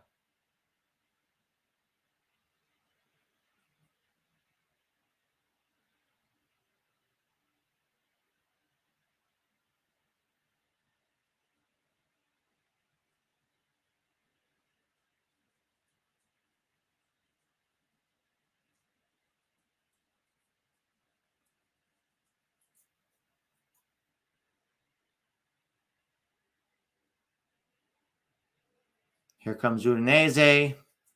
Trying to create. He's going to have a shot here. Nope. Shot from distance. Too slow. Too easy catch for Szczesny. 59 minutes in, guys.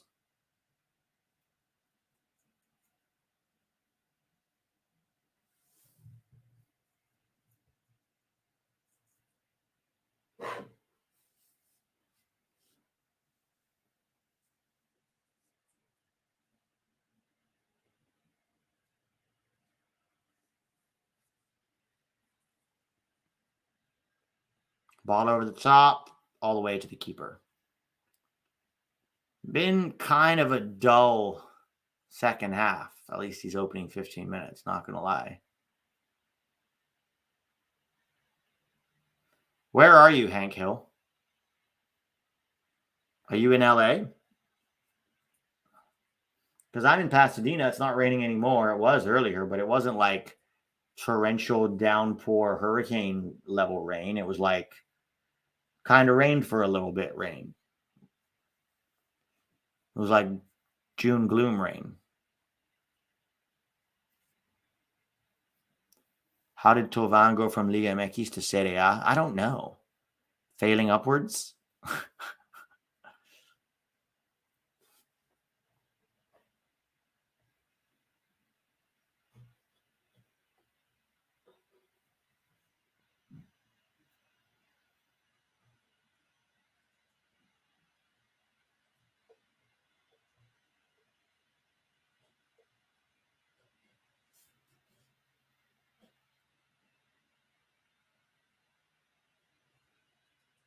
Juve on the ball right now. Haven't really seen McKennie touch it, to be honest. Yes, McKennie's playing right wing back, the same spot Weah was playing.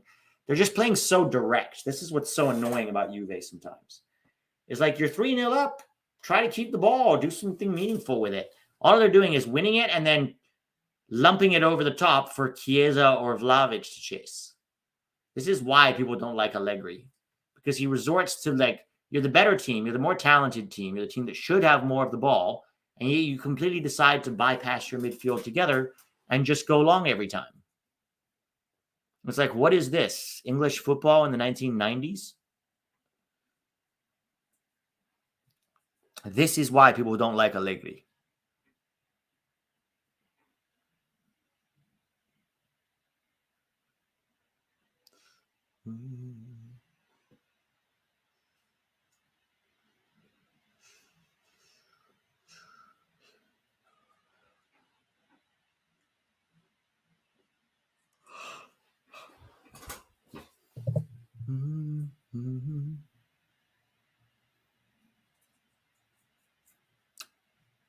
Allegri would be best friends with Greg. All right. Juve on the ball.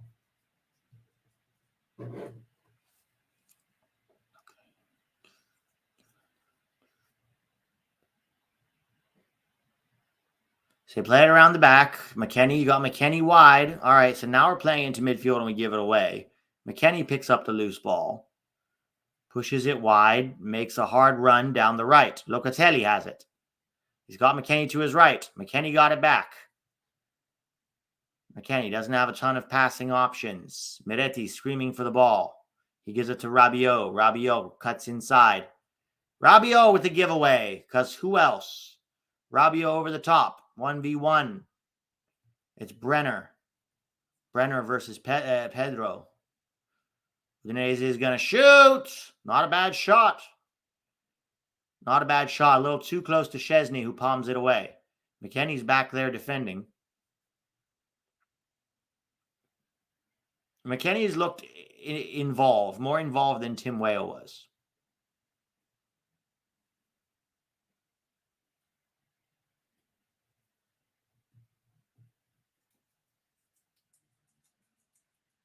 Any chance Weah is hurt? Yeah, he did get injured a few minutes before the second half, so it could be precautionary. We don't know.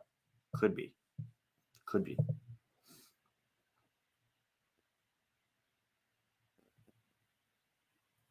Tomorrow, guys, if Pulisic starts, we don't know if he's gonna, but if Pulisic starts tomorrow, we will do a Milan watch along. And then in the evening, we're gonna maybe do USMNT top 10. We'll see. We'll see.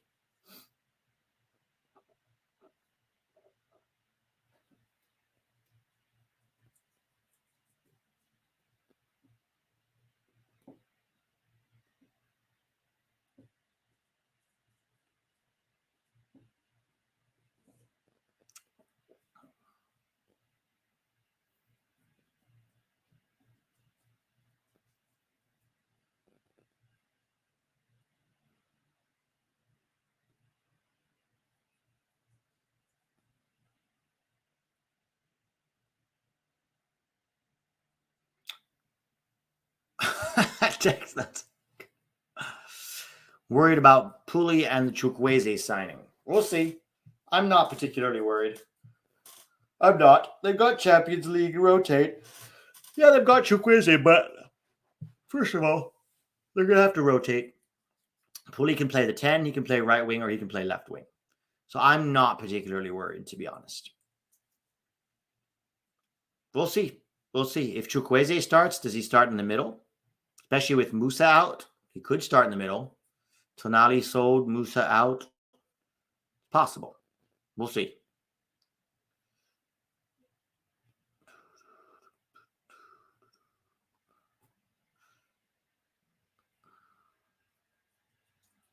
Juve makes that RWB spot on Ireland. I know, right? Feels like they hardly play down the right. They either go long over the top when they win the ball, or they just push it wide left.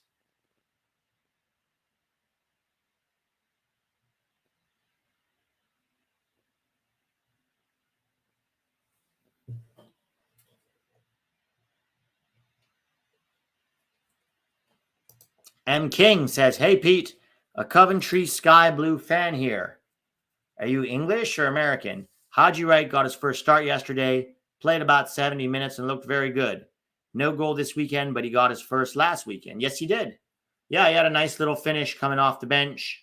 He also had a nice run on his debut when he came off the bench. I saw he had a nice run that almost resulted in a goal.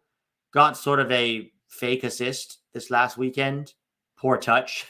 Poor touch led to a loose ball that, yeah, we'll see what Haji, right now I've got Haji as 4th on the USMNT depth chart at the 9. So behind Sargent, Pepe, and Balogun, but ahead of Ferreira and Pifok and Vasquez. That's where I've got him. I am Canadian. Mother is English. I will try not to be rude. Yeah, we'll keep an eye on him in the championship. Let's see how he does. What do you think are Coventry's chances of going up? You got a chance of getting promoted this year or not really? Oh, ball over the top. Oh, was that Wes's boy? Damn, that was close, huh?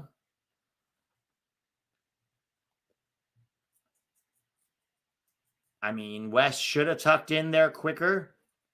Udinese with a nice header that flashed just wide. Ooh, that could have been bad. I think that was Lovrich.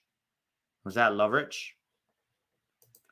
Yeah, that's on McKennie there. McKennie has to do better defensively there. Pete, have you been following the shit show that is Leeds recently? Yeah, from a distance. I try not to get into it with the Leeds fans because I don't see it. Like, I just think it's pointless. But I've been watching from a distance, yeah.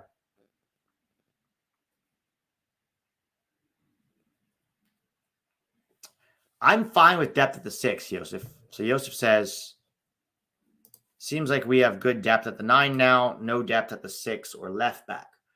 Honestly, considering the amount of guys we have that can play the 6, I'm not worried. Adams can play there. Johnny can play there. Musa can play there. Delatorre can play there. We play a double pivot. I'm not so worried about the 6 right now. Would it be nice to have a progressive ball-playing 6 that has Adams' tenacity defensively, but can also play? Sure. But I'm less worried about the 6 right now. Johnny can play there. We can do a double pivot. McKennie, Musa, Delatorre can all play in that double pivot. I'm not worried. Left back is the only place where we really don't have good depth. Everywhere else, I'm fine with our depth if everybody's healthy. It's that left back spot's the last one. And, between Wiley, Token, Gomez, hopefully one of them will make it. I don't know. Jackson Ewell, Pete. Basically, Leeds' entire first team either got sold or went out on loan because of some bonehead clauses in their contracts. Yeah, it's a problem when you give everybody a release clause. That's not high enough, then you're screwed. Better defending from McKennie there, dropping back to win that aerial ball.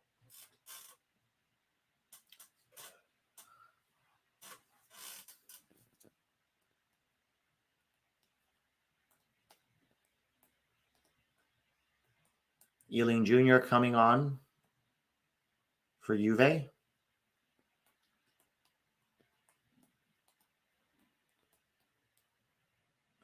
Coming on for Cambiaso.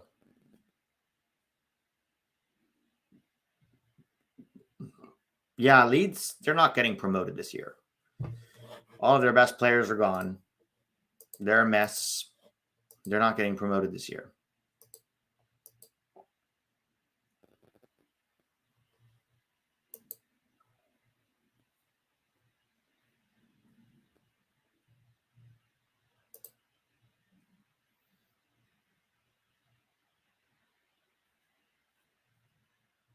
Oh, nice work there.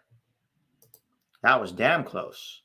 Beto doing some really good work. That could have been a goal for Udinese. The last few minutes, Udinese have created 3 or 4 chances. Well, but they've got Patrick Bamford, Tom. They've got clinical finisher, prolific striker Patrick Bamford.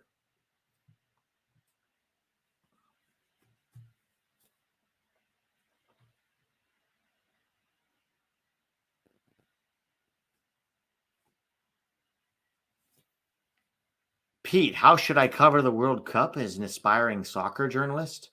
Well, start now. Start now. If you're going to cover the World Cup, you're going to have to get some traction before then and find out what platform, how do you want to cover it? What platform are you best suited to? Are you a writer? Are you a video content creator? Podcaster? Find out your platform. Are you trying to be independent media? Are you trying to get a job?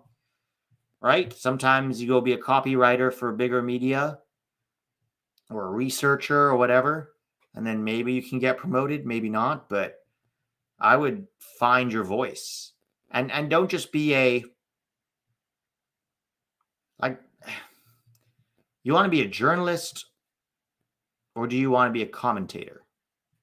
Because if you just want to be a journalist, document facts, in the world of the internet, documenting facts is really unnecessary, in my opinion, right? You're just saying, oh, this team won this team won that. Opinions are worth more in today's world than facts. Have a take, but be genuine. Don't just say things for the sake of getting attention. Have an opinion, have a reason for having that opinion, and hold to it, and then find your platform. Are you audio, visual, or writing? Pick one of the 3 or several. What are you good at? What appeals to you the most? Where are you most comfortable? And then work fucking hard. Work fucking hard. I know. I saw that girl vaping and like all my desire to vape came back. I'm 17 and I want to get experience to work at an internship to cover the World Cup as an intern. I would start now. I would start covering it your own way. There's like a dozen or more. Ooh, good cross from McKennie. Nice chance created for McKennie. Yilling Jr.'s header just over the bar. Or was that Vlahovic? I think it was Yilling Jr. Release down the right. Yeah, it was Yilling Jr. Not a bad chance created for McKennie there. Good cross. Good cross. I mean, going to be an intern for somebody else, interns get, coffee. You're not a journalist if you're an intern. If you want to cover it, I'd cover it yourself. But again, have something to say, right? Don't just be like, I know some people who are like, I never show my opinion. I'm a journalist. I just create facts. And their tweets are like, so-and-so logged 75 minutes of play today. That is the facts that they're sharing. People get that for free on FOTMob. Like, what value are you really offering? That kind of information is not what people need. People want discussion. People want to hear what you think. They want your take. So have a take. Have a take. Talk about facts. Talk about facts. Give your opinion. Football is a game for discussion and for difference of opinion and for passion. That's where I think you can be successful if you want to be successful.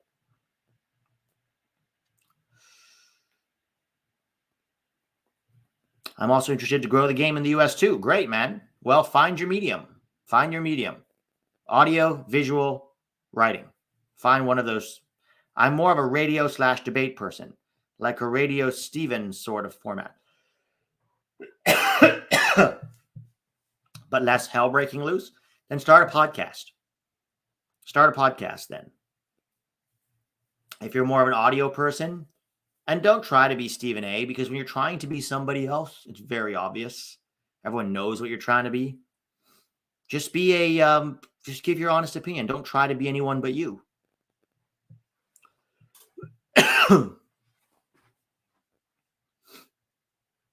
All right. 75 minutes in. It's still dull. Still pretty dull. Weston should have had an assist just now.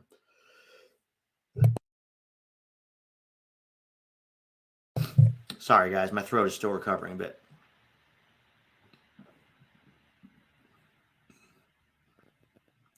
Robert Harris is. Just checked 3 Milan sources and all saying Pulisic is starting. Guess I'll be checking in tomorrow. Yeah, if he starts, we'll probably try to do the watch along. Let's see. Chris Johnson, what do you think? What do you all think of Messi's goal yesterday? Zimmerman's fault or no? I mean, it was terrible defending by Zimmerman for sure. The guy went lunging in on Lionel Messi and got beat way too easily. The same way he went lunging in on Gareth Bale at the World Cup. Zimmerman likes to go lunging in because he's that typical American defender who thinks that lunging in is defending.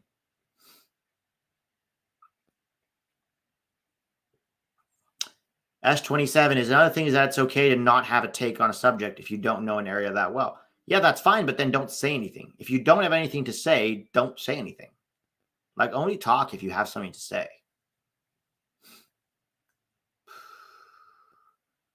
Benjamin Bloom would be a good interview for you, Pete, on how American players are getting on in the Premier League and the Championship.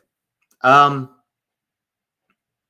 I mean, I don't really have a problem finding out how Americans are getting on in the Premier League and the Championship. I watch it every week. So I don't really interviews are fine for like opinions. But as far as facts go, it's pretty easy to follow the Premier League and the Championship from here. So we don't really have an issue finding out how they're getting on.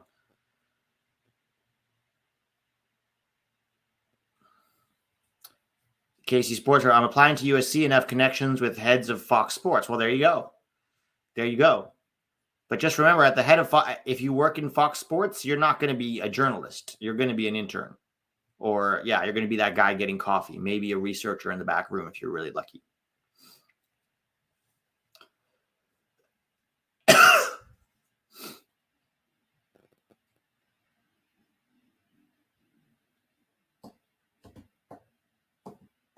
When's the next CONCACAF Council? We're struggling with the CONCACAF Council because it's irrelevant. Our Panama correspondent quit. Our Mexico correspondent stopped covering Mexican soccer, and can you blame him? It's a rough time to do that. So there's not enough to talk about unless there's actual things going on, like tournaments. Other than that, no one cares.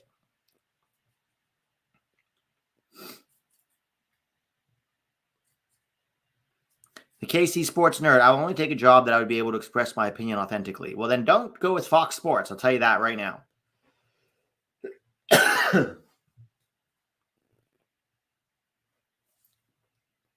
I'll tell you right now, Fox Sports, you'll never be able to say what you actually think.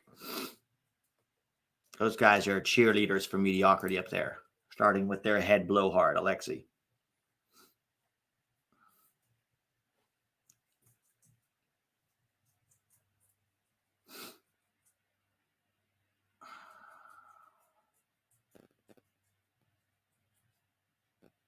Hoodie says, don't listen to Pete. Talk about things you don't know, and if you're wrong, gaslight those who disagree with you. That's definitely one way to go. Don't bring Alexi coffee, says S27.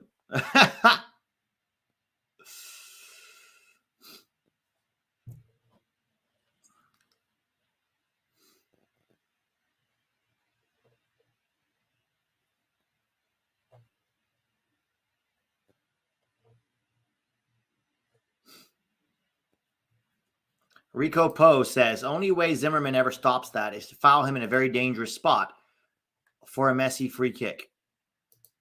No, false. What do you think defending is, Rico? There isn't a choice between lunging in and fouling somebody. You can close somebody down and limit their options without lunging in so tight that you get beat. Like, this is basic stuff that I teach 6-year-olds. Okay, 6-year-olds is a stretch. 9 and 10-year-olds about 1v1 defending. I don't know why everyone's acting like getting beat in 1v1 defending is just okay. It's a very bizarre world that we live in where you think it's okay for a defender to get beat 1v1. There's a technique to 1v1 defending where you minimize your chances of getting beat, and lunging in isn't one of them. So no, he didn't need to just let Messi score that goal. He could have closed him down without going full on lunging in, going in straight on. Okay, he came in straight on, not jockeying, not on his toes, not body bent, not trying to close down space and limit his options. He just went charging in like a bull in a china shop. And for Messi, that's easy peasy. Yes, he did have to close him down, but the way he closed him down was terrible. He went lunging in at full speed with terrible body shape, terrible approach, terrible body position. It's Zimmerman. Like, I don't know why people are out here trying to hype up Zimmerman so much. Dude is a classic old-fashioned American defender. Jump and head things in the air and, thump your chest with your fist. He's not a good defender on a global standard. And there's a reason he's still in MLS. And there's a reason that he didn't look good at the World Cup.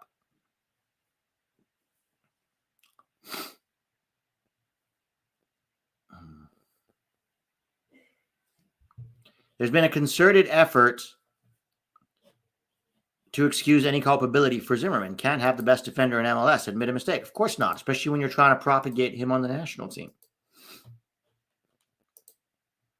So I'm not hyping him up. I'm saying he doesn't have the physical tools to defend Messi one-on-one. He doesn't have the basics. Yeah, because he's not a good defender, Rico. So it is his fault. If you're a shit defender, it is your fault. Like, not being good at something still makes you culpable. If it's your job to defend and you can't do it well, then it's your fault. 100%.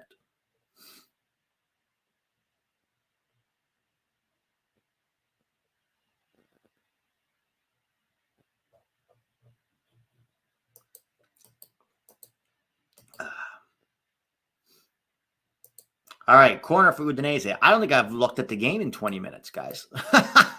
That's how dull the second half has been. Serie A gonna Serie A. Yes, he is good in the air. We'll give... Oh, good save by Szczesny. Good double save by Szczesny. Yeah, Zimmerman is good in the air because he's the classic American defender. We think defending is jumping. Jump in the air and head and go... Oh! Old style.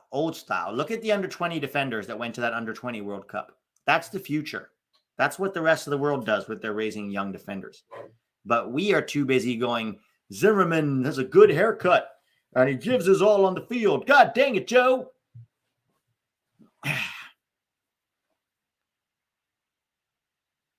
Szczesny down. I think he got the ball in his face. Yeah, Jalen Neal. Very good example of the future defending for what we should expect of center backs for our national team. Not, oh, he's pretty good in MLS and he's an okay defender at times. Why? Because he only plays against shit opponents, so he can't look bad. And the minute he has to play against a good opponent, we find out how shit he is. But if you point that out, you're toxic.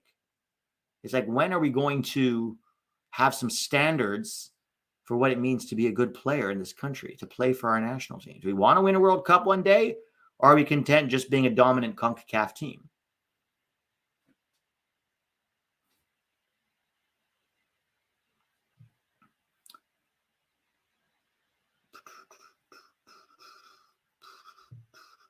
Success is on the field.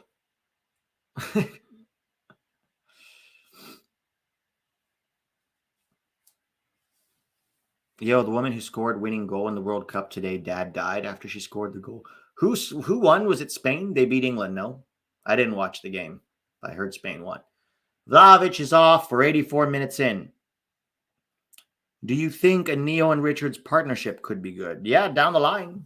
If Neo continues to grow and improve, then why not? Yeah, could be. Two very good players on the ball. That would be amazing to have. But for right now, it's still Tim Ream and Chris Richards for me. That's still the partnership, in my opinion.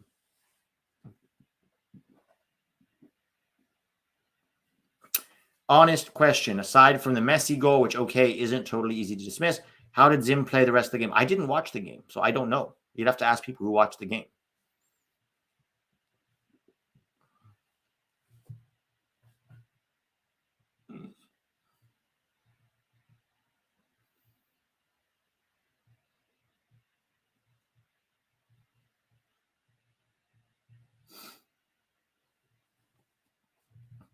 Carl Tanner says, do you think Ream will regain his form? 2 bad matches from him so far.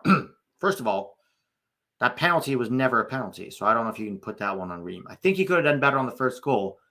The first game against, was it Everton that Fulham played? I didn't watch it. Was he poor?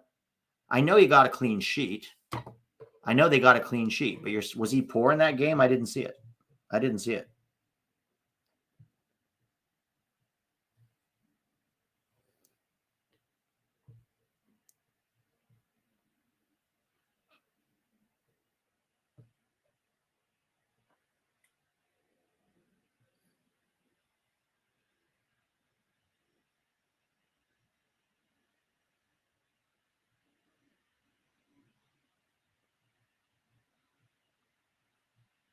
He was very poor versus Everton. Well, that's not good.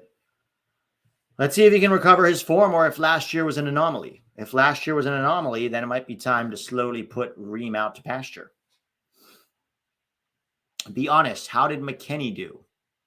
I mean, so far he's been fine except for one mistake. Other than that, he's been fine. Had a good chance that Eiling Jr. should have scored on a header. He had a nice cross on that.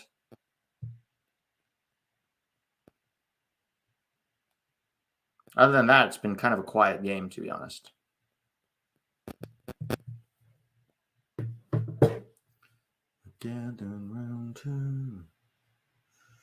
All right, 87 minutes. We're almost done here, guys. Almost done. The debate, here we go. This is about right. The debate about Zimmerman isn't about how well he defends in MLS or CONCACAF. It's how well he defends against top national team players. Exactly.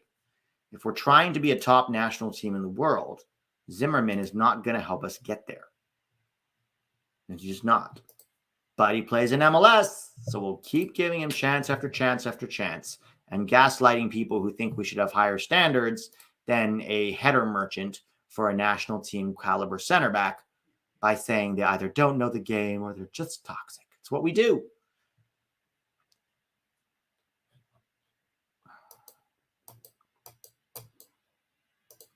Dream group for World Cup 2026. It's too early to say. Too early to say, man.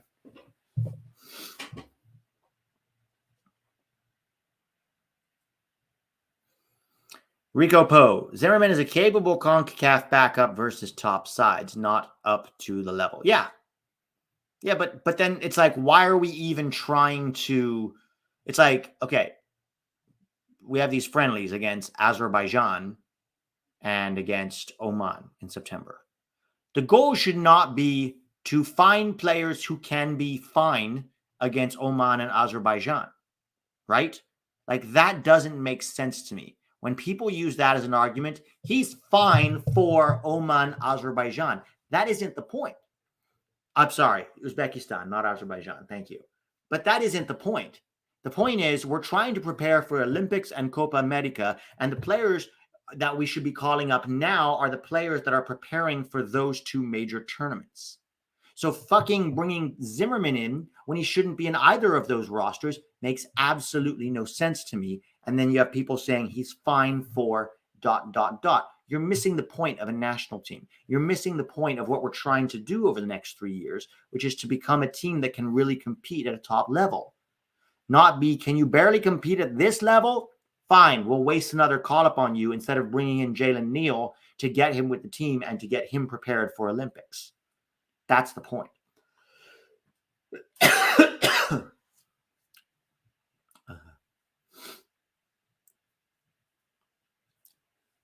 Do we bring in any under U20 guys? Yeah, but they're U23 guys now, right?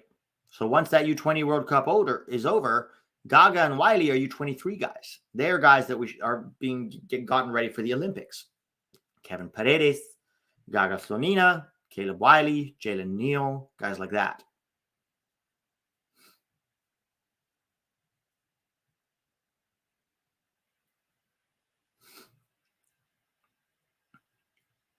No, the tourney's not 2 years ahead. It's now. It's now, Gabe. It's in a year. That's practically now. You have like what, 10 games between now and then, max? You have 10 games to prepare for Copa America and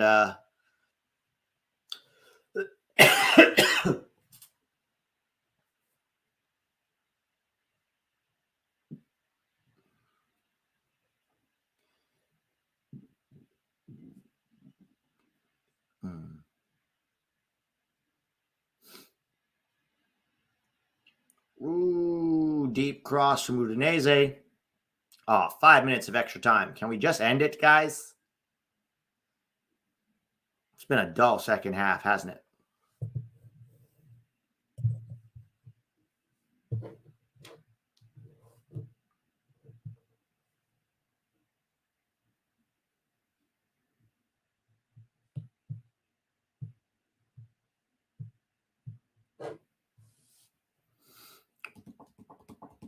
Another corner for Udinese. West heads it out.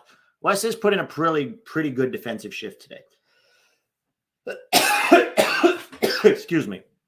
Throat's still very raw. You get a really bad sore throat, it lasts longer than you think. Then you can't talk for 2 hours straight.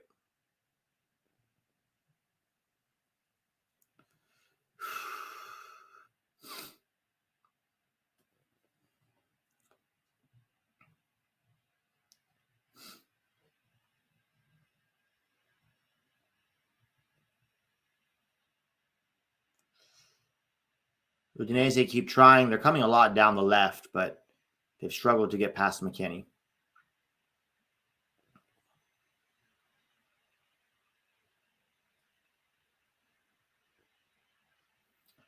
Justin Weah was poor. Not poor. He was fine. Not heavily involved down the right, to be honest. Had a few, was caught out defensively a few times. Wasn't poor. Wasn't great. Meh.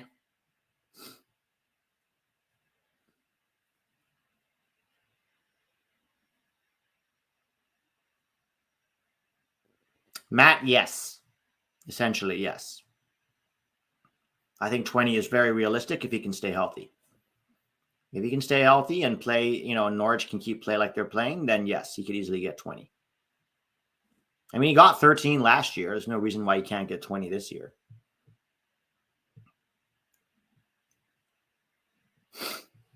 Poof.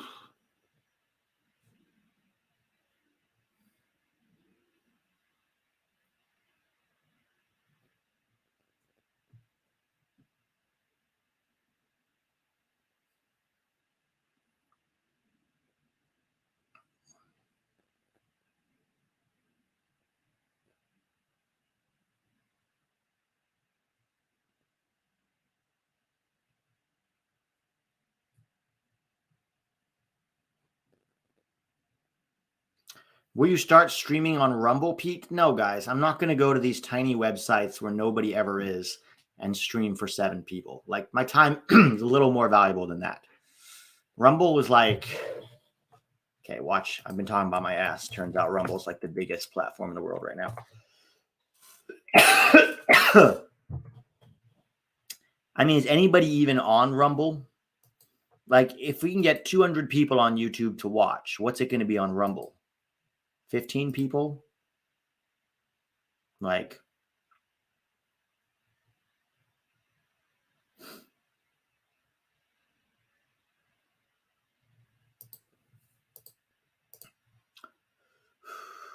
all right, here comes Juve. Gave the ball away.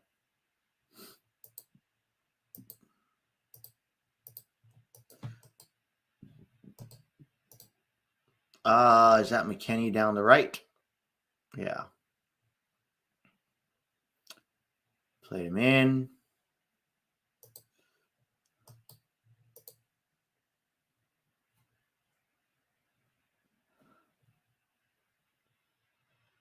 Yeah, but it doesn't matter if rules are looser on Rumble. If there's nobody there, it doesn't make any sense.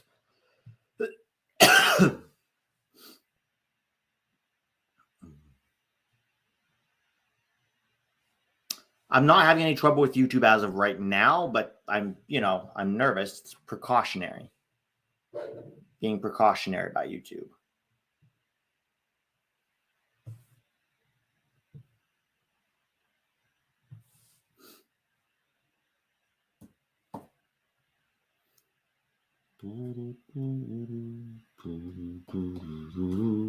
How do you stream to both?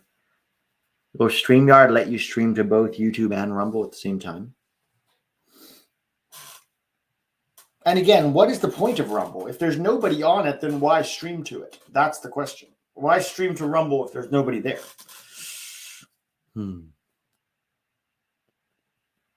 So I'm going to do a roster, not a roster prediction video this week, but a who I think we should call up to the roster video.